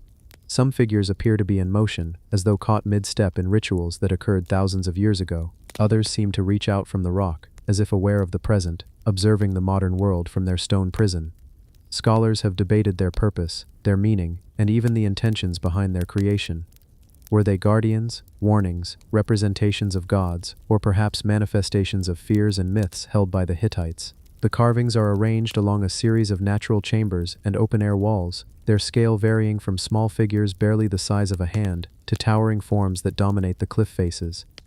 As sunlight shifts across the rock throughout the day, shadows play across the contours of the figures, giving them a fleeting sense of movement, like ancient spirits dancing silently in the golden light. At dusk, when the sun retreats and the air cools, the reliefs take on an entirely different presence, a stillness that is almost palpable, where imagination begins to fill in the voids, weaving stories that no historian could fully verify. Archaeologists note that these reliefs were created during ceremonial periods, linked to the Hittite pantheon, and perhaps to rituals involving the cycle of life, death, and the unseen forces they believed governed the world. There are depictions of horned deities, winged creatures, and hybrid beings that combine human and animal traits. The craftsmanship is extraordinary. The rock has been carefully carved, polished in some areas, rough-hewn in others, perhaps to create contrast or evoke emotion. The precision suggests not just artistic talent, but a spiritual or ritualistic necessity, a deliberate shaping of stone to convey power, fear, or reverence. What makes the Yazilikaya reliefs so haunting is the sense that they were meant to be seen, and yet not fully understood. Some carvings feature wide, staring eyes, as if the ancient carvers wanted the figures to witness the rituals, to record the presence of mortals, and to communicate with forces unseen. Others are more aggressive, their contorted forms suggesting conflict, tension, or protection against malevolent entities. Walking among them, one can feel a subtle tension in the air, a quiet energy that the Hittites may have believed could influence the world around them. The chambers of Yazilikaya also contain smaller, almost hidden reliefs, delicate carvings tucked into corners or high upon the walls, where only the attentive visitor might notice them. These often depict creatures in motion, animals with human faces, or beings that seem to bridge worlds, mediating between the living and the dead, the natural and the supernatural. Each image seems to invite a question: what was this figure meant to do? Who did it watch? And what did those who carved it feel as they pressed their chisels into the stone? Many modern visitors describe a sensation of time bending here, the stillness of the rock, the quiet of the open-air chambers, and the faint echo of the past combine to create an almost meditative experience. One can imagine the priests and worshippers of Hattusa moving through these spaces, performing chants and rituals whose purpose is now lost to history, their voices mingling with the wind, the stones themselves, and the ever-present shadows cast by the sun. The reliefs, despite their demonic appearances, do not inspire simple fear. Instead, they evoke awe, curiosity, and contemplation. There is a calm to their design, an intentional pacing to the arrangement, as though the creators understood that each visitor, each worshipper, would need to move slowly, observing and reflecting. The carvings draw attention to both the human and the divine, emphasizing the thin line between our world and that of the gods, the mortal and the eternal. Over centuries, the elements have worn away some details, softened others, and left certain faces more mysterious than they were originally. Wind, rain, and sun have sculpted the stone in tandem with human hands, blending natural erosion with deliberate design. This gives the reliefs a living quality, as if they continue to evolve, revealing new aspects when observed at different times of day or under varying weather conditions. Artifacts found near Yazilikaya provide subtle context. Fragments of ceremonial vessels, burnt offerings, and traces of pigments suggest that the site was more than decorative. It was active, sacred, a place where people engaged in rites meant to protect, to honor, or to invoke. The demonic figures may have served as intermediaries, embodying forces that humans could not fully comprehend, yet needed to acknowledge. Their presence in stone ensures that these forces remain a silent witness to centuries of human activity. The reliefs of Hattusa Yazilikaya are extraordinary in their combination of scale, intricacy, and intent. They challenge the observer to consider how ancient peoples perceived power, divinity, and fear.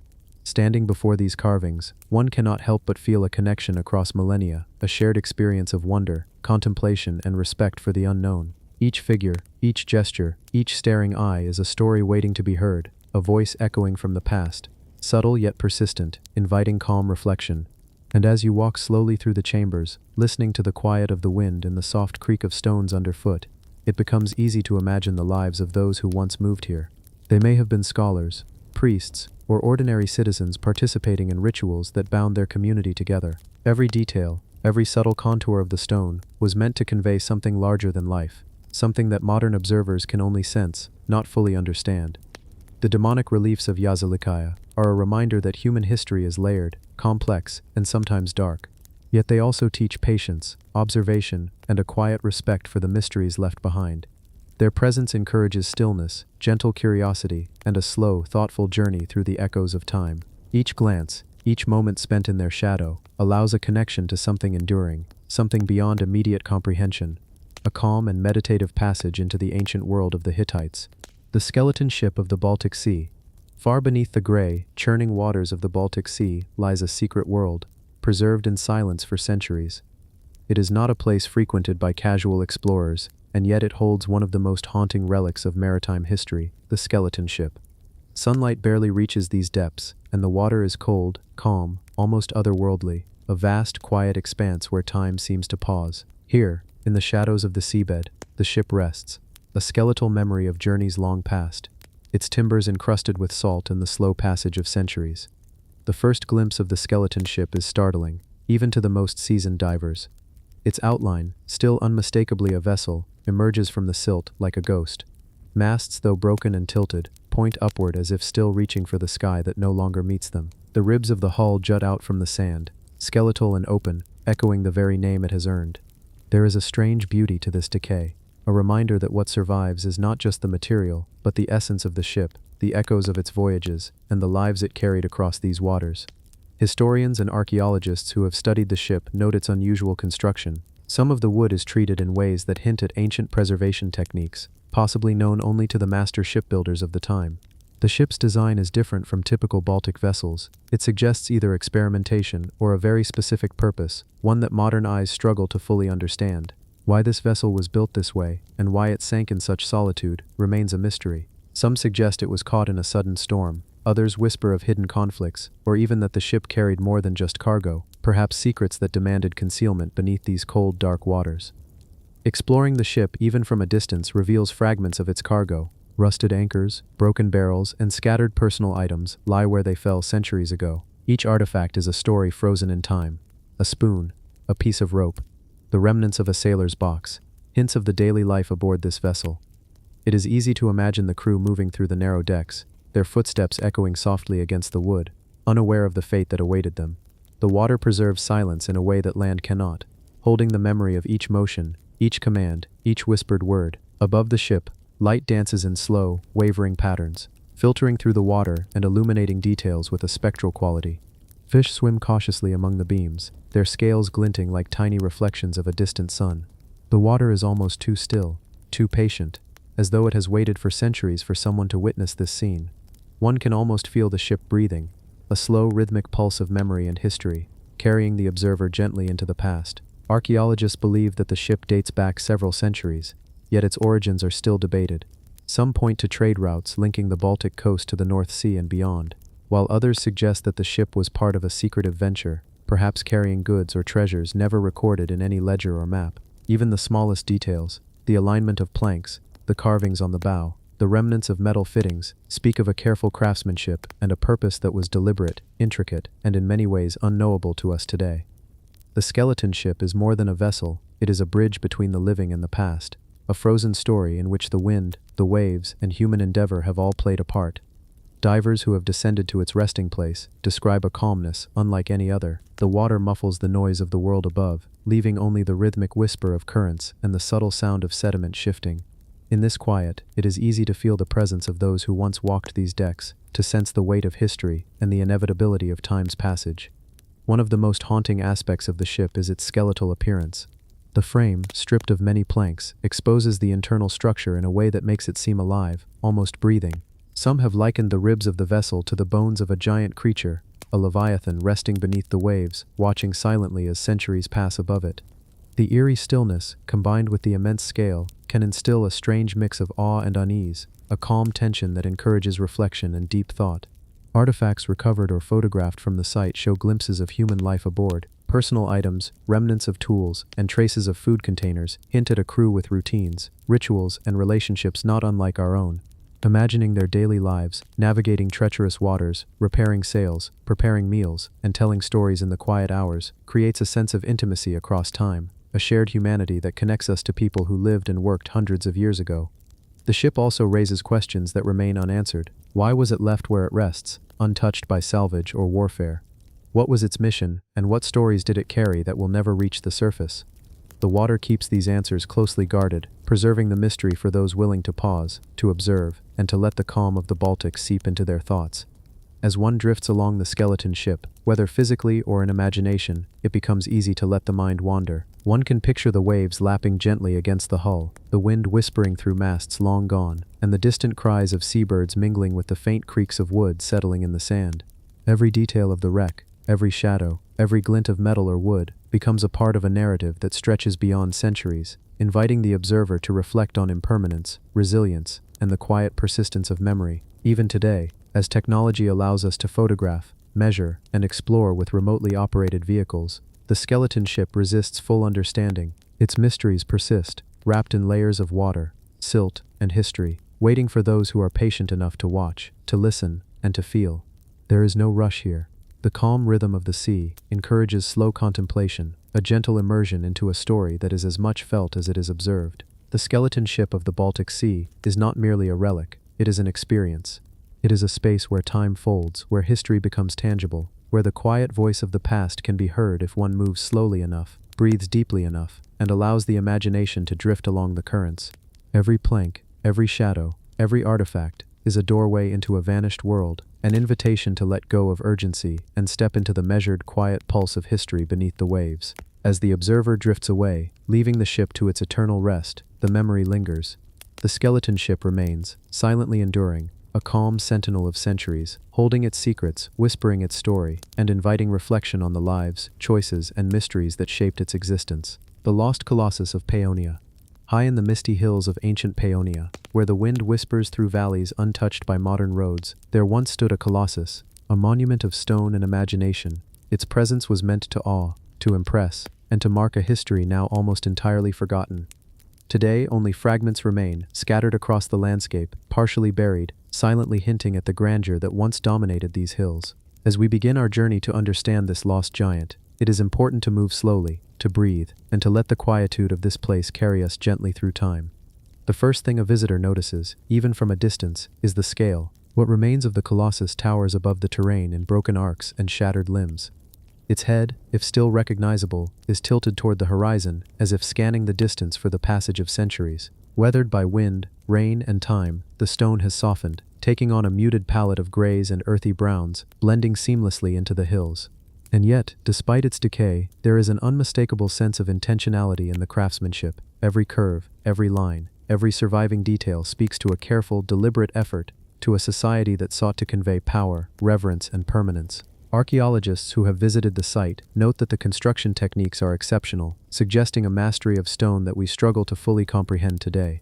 The stone blocks are massive, hewn and fitted with precision, some weighing more than modern machinery could easily lift.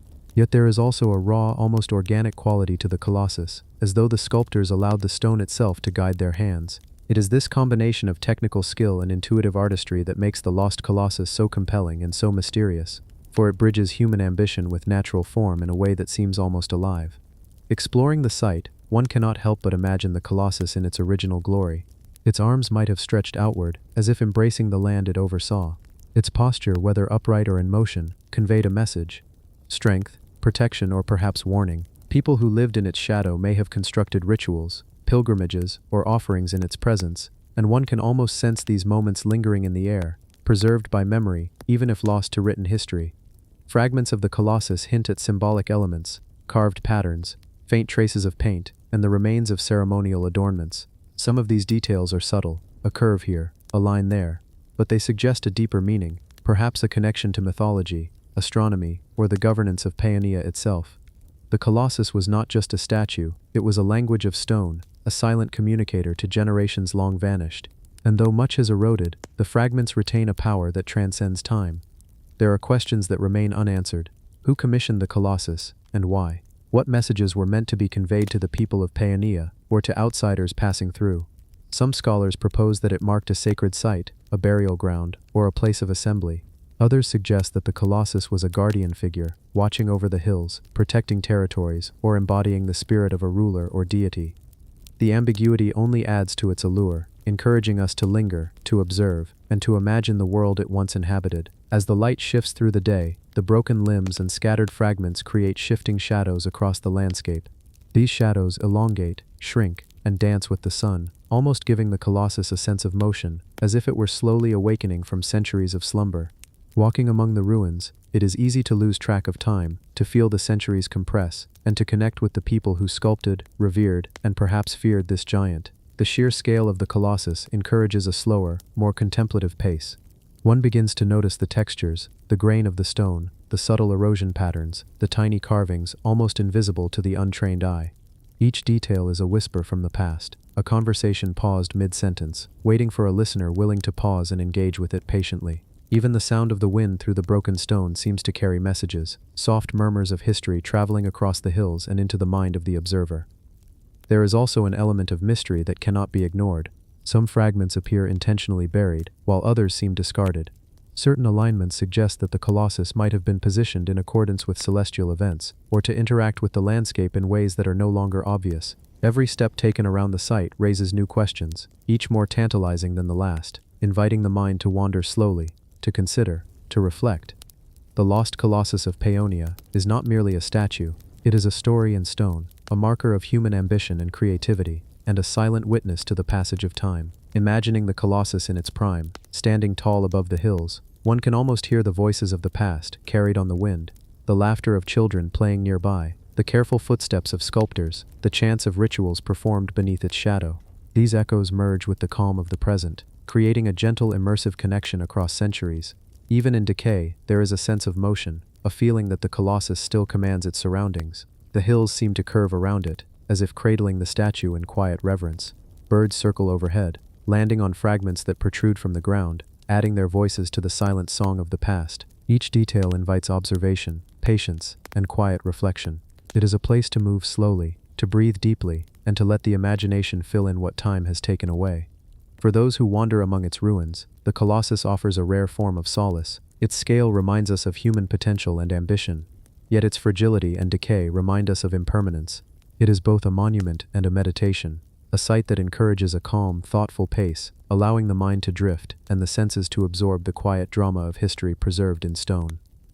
As we leave the lost Colossus behind, its memory lingers. The hills remain silent, yet alive with echoes, the fragments patiently waiting for the next observer to wander slowly, breathe deeply, and imagine the giant as it once stood.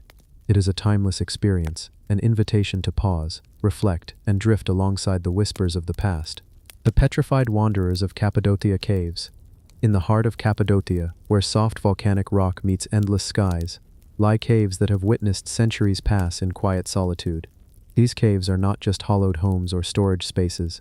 They are silent keepers of history, holding secrets that time itself seems reluctant to reveal. Among their winding tunnels and hidden chambers, there are formations and remnants that suggest a haunting presence. Figures almost human in shape, seemingly frozen mid-step, as if the inhabitants themselves had been turned to stone, wandering endlessly through their labyrinthine home. The first step into the caves is a lesson in quiet reverence. The air is cool, slightly damp, and carries the faint scent of earth and stone. Every footstep echoes softly against the walls, yet the echoes feel absorbed, as though the caves themselves are listening, observing, holding memories in their crevices. The walls curve and twist, creating corridors that seem infinite, and from the shadows emerge the shapes of petrified formations that capture the imagination. They resemble human forms, frozen mid-motion, caught between activity and stillness, their stone surfaces glinting faintly in the diffused light that manages to enter these hidden spaces. Archaeologists have long studied these caves, fascinated not only by their structural ingenuity, but also by the strange formations they contain. Some suggest these figures are simply natural mineral formations shaped over millennia, yet their uncanny resemblance to human motion is unsettling. Each curve and contour seems intentional, almost purposeful, and it is impossible not to imagine that the people who once inhabited these caves may have interacted with these petrified wanderers as companions, guides, or perhaps even omens. As one moves deeper, the sense of timelessness becomes more pronounced. The stone beneath your feet is worn smooth, evidence of countless passages, yet the petrified figures stand untouched, silent witnesses. Some are tall and imposing, others small and delicate, scattered throughout alcoves and chambers. They appear to wander endlessly, frozen mid-stride, and in the dim filtered light, it is easy to believe that these figures were once living people who, for reasons unknown, were captured by the very walls that sheltered them. The caves themselves are a labyrinth of memory and motion. Tunnels branch unpredictably, some descending sharply into shadowed hollows, others climbing gradually to hidden skylights where sunlight creates shifting patterns on the rock. Every turn reveals a new form, a new mystery, and every form invites quiet contemplation. It is not a place to rush. The scale and silence demand patience, an awareness that these stones have witnessed centuries of human life and now offer their story only to those who move with care and respect. There is a subtle music in the space, not audible but felt. The uneven surfaces create small air currents that play with your senses. Your footsteps echo and fade, your breath mingles with the cool air, and your heartbeat syncs with the slow, deliberate pace of the caves themselves. The petrified figures, though still, seem to carry the rhythm of lives once lived. Steps taken, gestures made, eyes that watch the flickering light of fires and the soft passage of shadows along the walls. Exploring further, the mind begins to wander as freely as the figures frozen before you. Were these wanderers priests guiding rituals, families seeking shelter, or guardians left to protect the sacred spaces hidden deep within the rock? Perhaps some were ordinary people, caught in moments of daily life, now immortalized in stone, their presence a reminder of the fragile balance between permanence and impermanence. The caves are a meditation on stillness and motion, capturing the fleeting nature of human life, while offering a silent, enduring witness to those who came before. The formations themselves hold clues. Finger-like protrusions, delicate curves resembling draped clothing, even traces of what might have been ritual markings are visible under careful inspection. The interplay of light and shadow gives each figure a sense of movement, as if, with a pause in breathing and a shift in attention, one could imagine them continuing their wanderings. It is this quiet tension between stillness and imagined motion that makes the experience of walking among the petrified wanderers both calming and eerily compelling. There are moments when the silence is profound, broken only by the occasional drip of water from the ceiling or the distant sound of wind echoing through the tunnels. These interruptions feel like messages from the caves themselves, reminders of their age and their awareness. In such moments, one feels a connection not only to the stone figures, but also to the countless generations who lived, worked, and perhaps even feared within these walls. The caves are repositories of memory, patience, and quiet observation, inviting visitors to move slowly, reflect deeply, and surrender to the meditative rhythm of the place. Even as the exploration continues, new details emerge. A figure leaning slightly forward as if bowing, a cluster of smaller forms that might represent children, traces of ancient fires that illuminate the figures' faces with soft orange glow in the imagination. Each discovery does not demand attention, but encourages calm reflection. The caves do not rush the visitor, instead they guide the mind gently, creating a narrative not imposed but suggested, an experience that unfolds naturally with patience and quiet observation. The petrified wanderers are more than stone. They are echoes of human presence, of movement paused, and stories suspended. They remind us that time is fluid, that history is not always recorded in words, and that sometimes the most profound knowledge comes from silence. As you walk among them, feel the weight of centuries and the lightness of your own breath. Let the curves of stone, the play of shadow, and the whisper of wind carry your imagination into the world of the caves, where every step, every glance, and every quiet thought becomes part of the ongoing story. By the time one reaches the end of the cave network, the mind has slowed, attuned to the gentle rhythm of stone and shadow. The petrified figures have guided the journey, not with words, but with presence. They have encouraged reflection, quiet curiosity, and a patient awareness of time, passing both within and outside these walls. The experience is not thrilling in the conventional sense, but deeply immersive, calming, and hypnotically gentle, a perfect companion to slow contemplation or drifting into rest. Even as you leave the caves behind, the figures remain in the imagination, walking endlessly through memory and thought. The petrified wanderers of Cappadocia remind us that some mysteries are not solved with haste, but with patience, presence, and a willingness to move slowly, letting history and imagination intertwine in the quiet spaces of the mind. The silver teeth of the valley priests. In the shadowed valleys where ancient rivers once flowed, there lived a people whose rituals and traditions have left traces that still whisper to us across the centuries. Among the most enigmatic of these traces are the silver teeth discovered in the remains of valley priests, their gleaming metal filling not only the gaps in worn mouths, but also filling the imagination with questions about the rituals, beliefs, and lives of those who once walked this earth. The first discovery of these silver teeth occurred centuries after their use. Hidden beneath layers of earth, forgotten tombs, and collapsed temples, archaeologists were struck not merely by the skill with which these metallic replacements had been crafted, but by the intent behind them. Each tooth, perfectly molded, inserted with care, seemed more than a practical replacement for a lost incisor or molar. They were objects of status, objects of power, and perhaps even objects of spiritual significance. Walking slowly through the valleys where these priests once lived, one can imagine the soft hum of chants, the crackle of ceremonial fires, and the smell of herbs and incense drifting on the wind. It is easy to picture a priest speaking to the people or invoking unseen forces, his silver teeth catching the light as he moved, reflecting both wealth and devotion. There is a quiet artistry in this practice, a reverence for the human body as both vessel and symbol. The teeth were not only functional, they were statements of identity, of rank, and of connection to the divine. Examination of the teeth themselves reveals an extraordinary level of craftsmanship. Silver, though soft, was carefully shaped to fit individual mouths. Some teeth show intricate engraving, delicate patterns, or tiny symbols etched into the surface. Others are left smooth, polished to a gentle shine. Each set of teeth tells a story of personal care, of ritual precision, and of the value placed on the body as a bridge between the human and the sacred. The context of these discoveries adds another layer of intrigue. They are often found alongside ceremonial objects, small altars, carved figurines, and remnants of offerings. In some cases, skeletal remains indicate that the priest may have held a central role in both spiritual and civic life, guiding communities through the cycles of harvest, death, and renewal. The silver teeth, then, become more than artifacts. They are keys to understanding how these people viewed the connection between the mortal body and the immortal spirit. As one moves through the valley today, the landscape itself is quiet, almost meditative. Gentle hills rise and fall, casting shadows that stretch long in the late afternoon sun. Stone terraces, eroded but still visible, hint at past cultivation and human habitation. And somewhere, beneath the earth or in a forgotten tomb, more silver teeth lie undisturbed, waiting to tell their story. One can almost hear the soft steps of the priests who once moved through these spaces, hear the subtle click of their teeth as they spoke, and sense the calm authority they must have carried. The silver teeth also spark questions that are harder to answer. Were they purely ceremonial, or did they have magical significance? Did each tooth carry a blessing, a prayer, or an invocation? Archaeologists can speculate based on context, but the true meaning is lost to time. And yet, this uncertainty is part of their allure. Each discovery invites reflection, careful consideration, and a sense of reverence for the hands that created them and the lives they touched.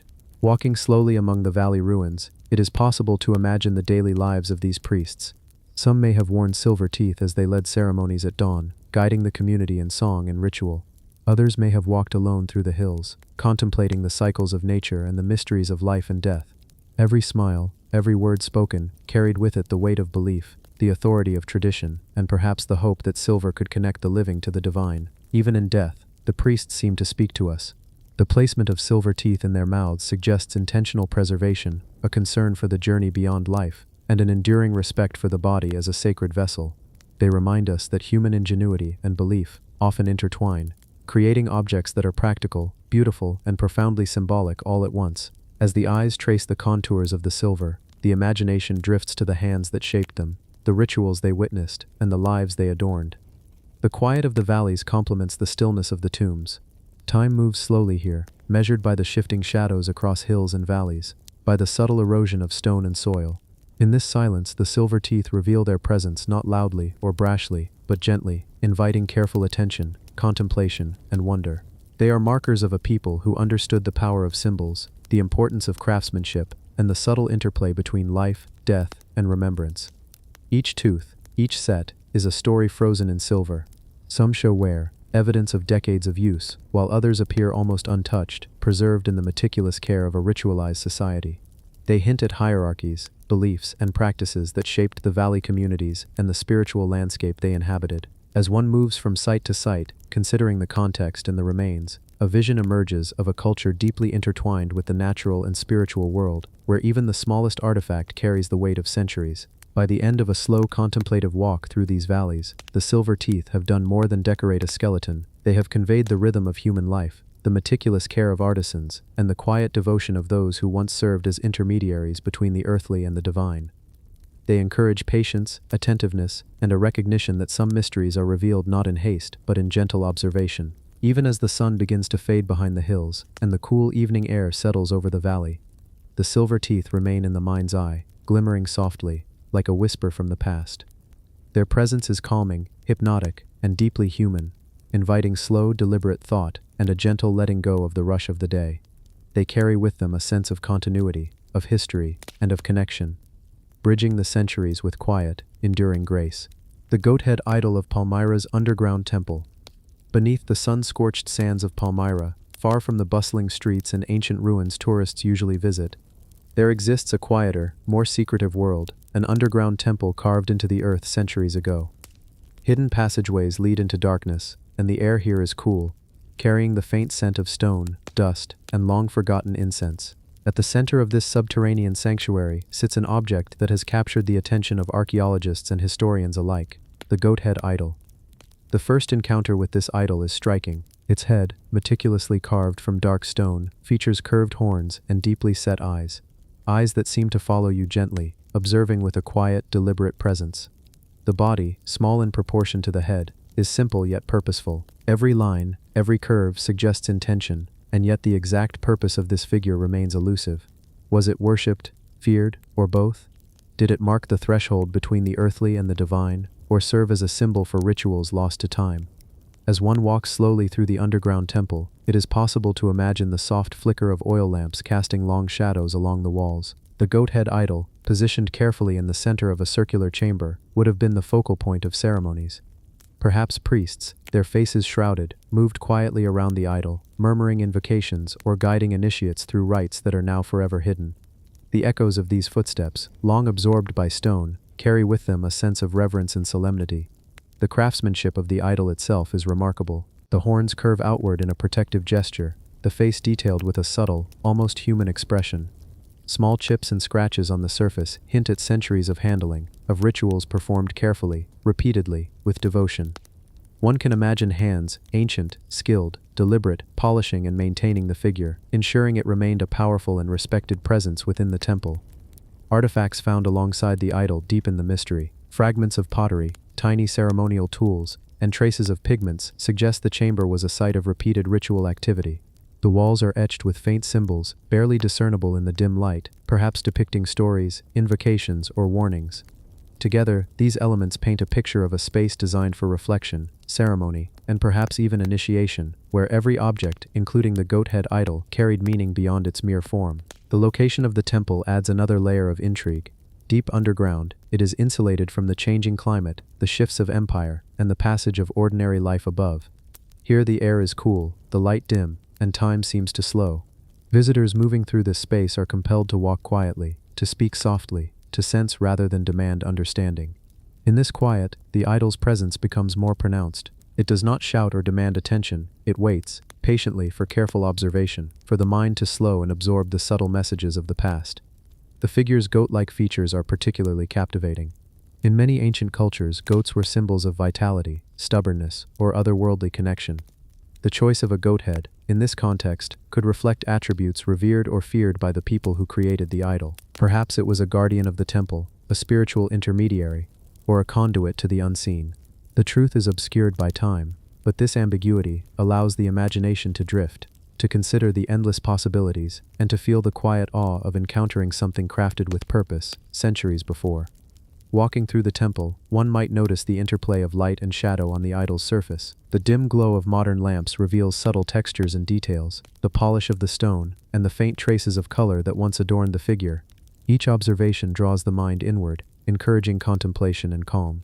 Here history is not read as a story of kings and battles, but as a gentle presence that invites observation, reflection, and even a sense of peace. Even as the centuries have passed, the idol's aura remains. It occupies the space with quiet authority, demanding no acknowledgement yet receiving it naturally. Scholars and archaeologists may debate its purpose, its origins, and the rituals performed in its presence, but none can deny its power to captivate. In the dim, cool chamber, one feels the weight of generations, the continuity of human reverence, and the delicate balance between curiosity and respect. The underground temple itself becomes a character in this story. Its carved stone walls, worn steps, and narrow passages guide visitors through a deliberate journey. Every turn brings a new angle of the idol into view, each shadow and highlight offering a slightly different perspective. In this slow exploration, the human mind begins to relax, attuned to the rhythm of observation, reflection, and quiet wonder. The goat-head idol, immovable and patient, sets the pace, encouraging calm, deliberate attention. As the light fades further into the hidden corners of the temple, the imagination begins to wander. One can picture ceremonies long past, the chants of priests, the faint scent of incense lingering, the careful placement of offerings before the idol. Each detail is small, subtle, and deliberate, yet together they create a tapestry of human devotion and mystery that stretches across centuries. Even in modern times, as one studies the idol and its surroundings, the sense of quiet persists. The underground temple is not loud, it does not overwhelm. Instead, it allows for contemplation, a slow, steady engagement with the past. The goat-head idol is at the center of this experience, a focal point that encourages the mind to move gently, to consider history in a calm, reflective way. With each visit, the idol's secrets feel both tangible and elusive. The carvings, the shape, the positioning all suggest intention, yet the exact meaning remains just out of reach. This gentle ambiguity is part of its allure. It invites visitors to slow down, to appreciate the artistry and devotion involved, and to recognize the subtle ways in which humans have sought connection with the divine throughout time. The chamber, the passages, the idol, they work together to create a sense of stillness, a rhythm that is unhurried. Every movement is deliberate, every observation meaningful. In this environment, the mind naturally softens, absorbing history not as a series of facts but as an experience, a quiet immersion into a world long past, yet somehow still present. The goat-head idol remains patiently, timeless, and serene. It does not need explanation, nor does it demand it. Its presence is enough. As one lingers in the temple, walking slowly along the worn stone floor, considering the idol from every angle, it becomes clear that some mysteries are not meant to be solved quickly. They are meant to be felt, observed, and appreciated in a calm, deliberate way.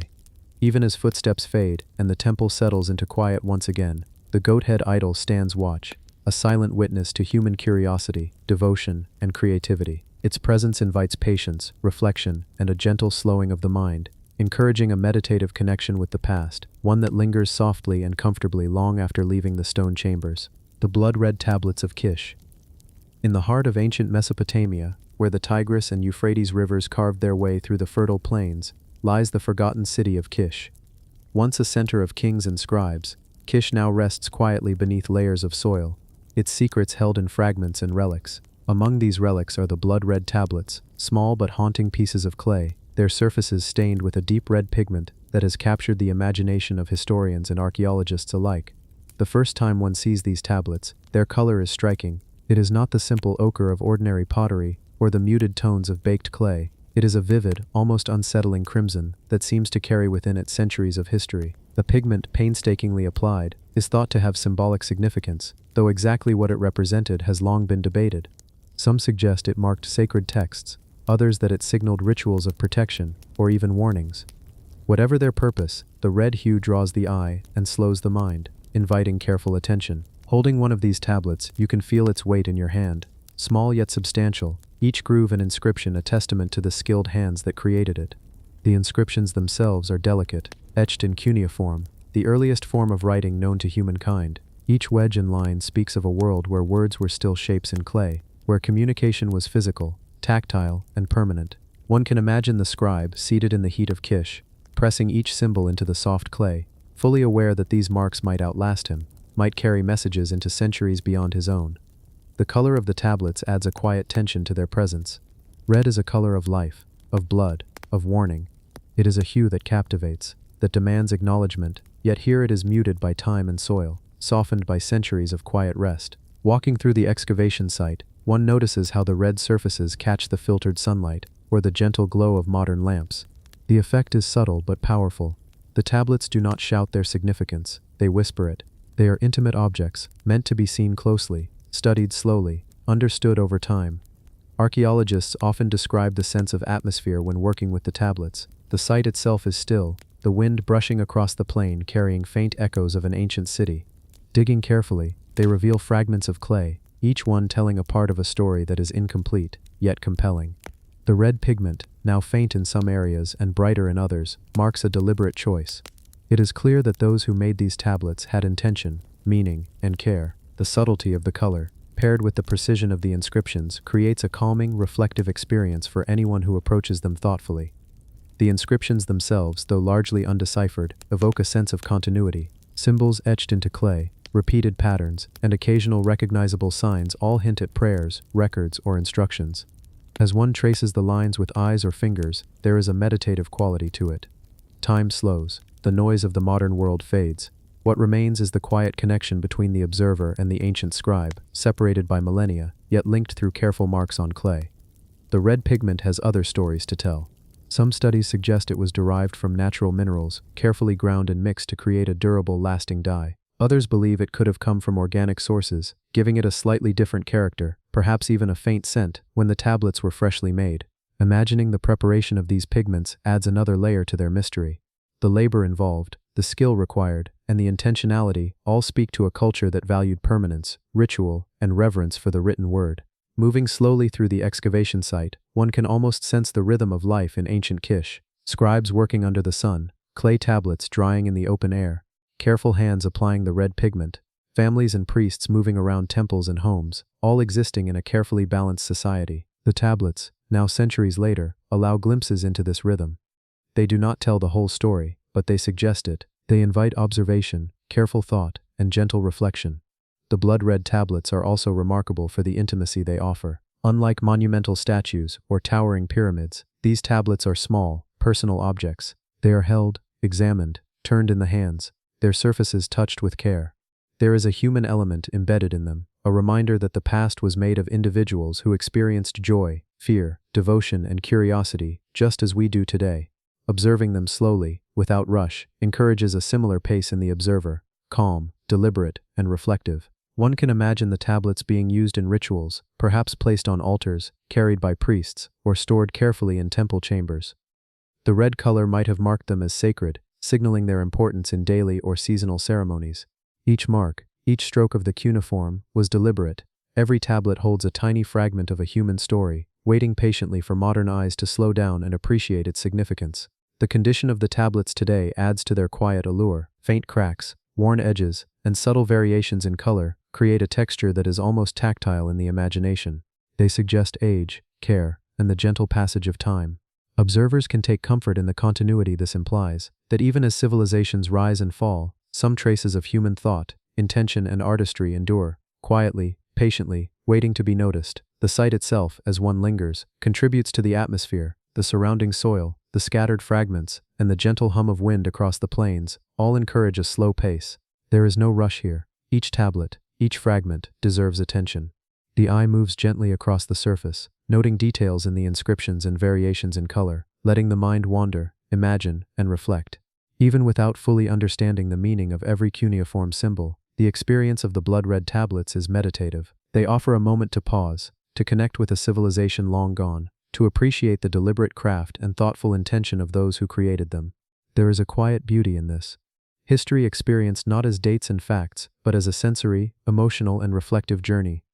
The red hue, the inscriptions, the careful shaping, all combine to create an artifact that holds power without force. It is not dramatic, it does not demand, but it commands attention quietly, subtly, inviting the observer to slow down and absorb, to feel the weight of human history in small, intimate measures.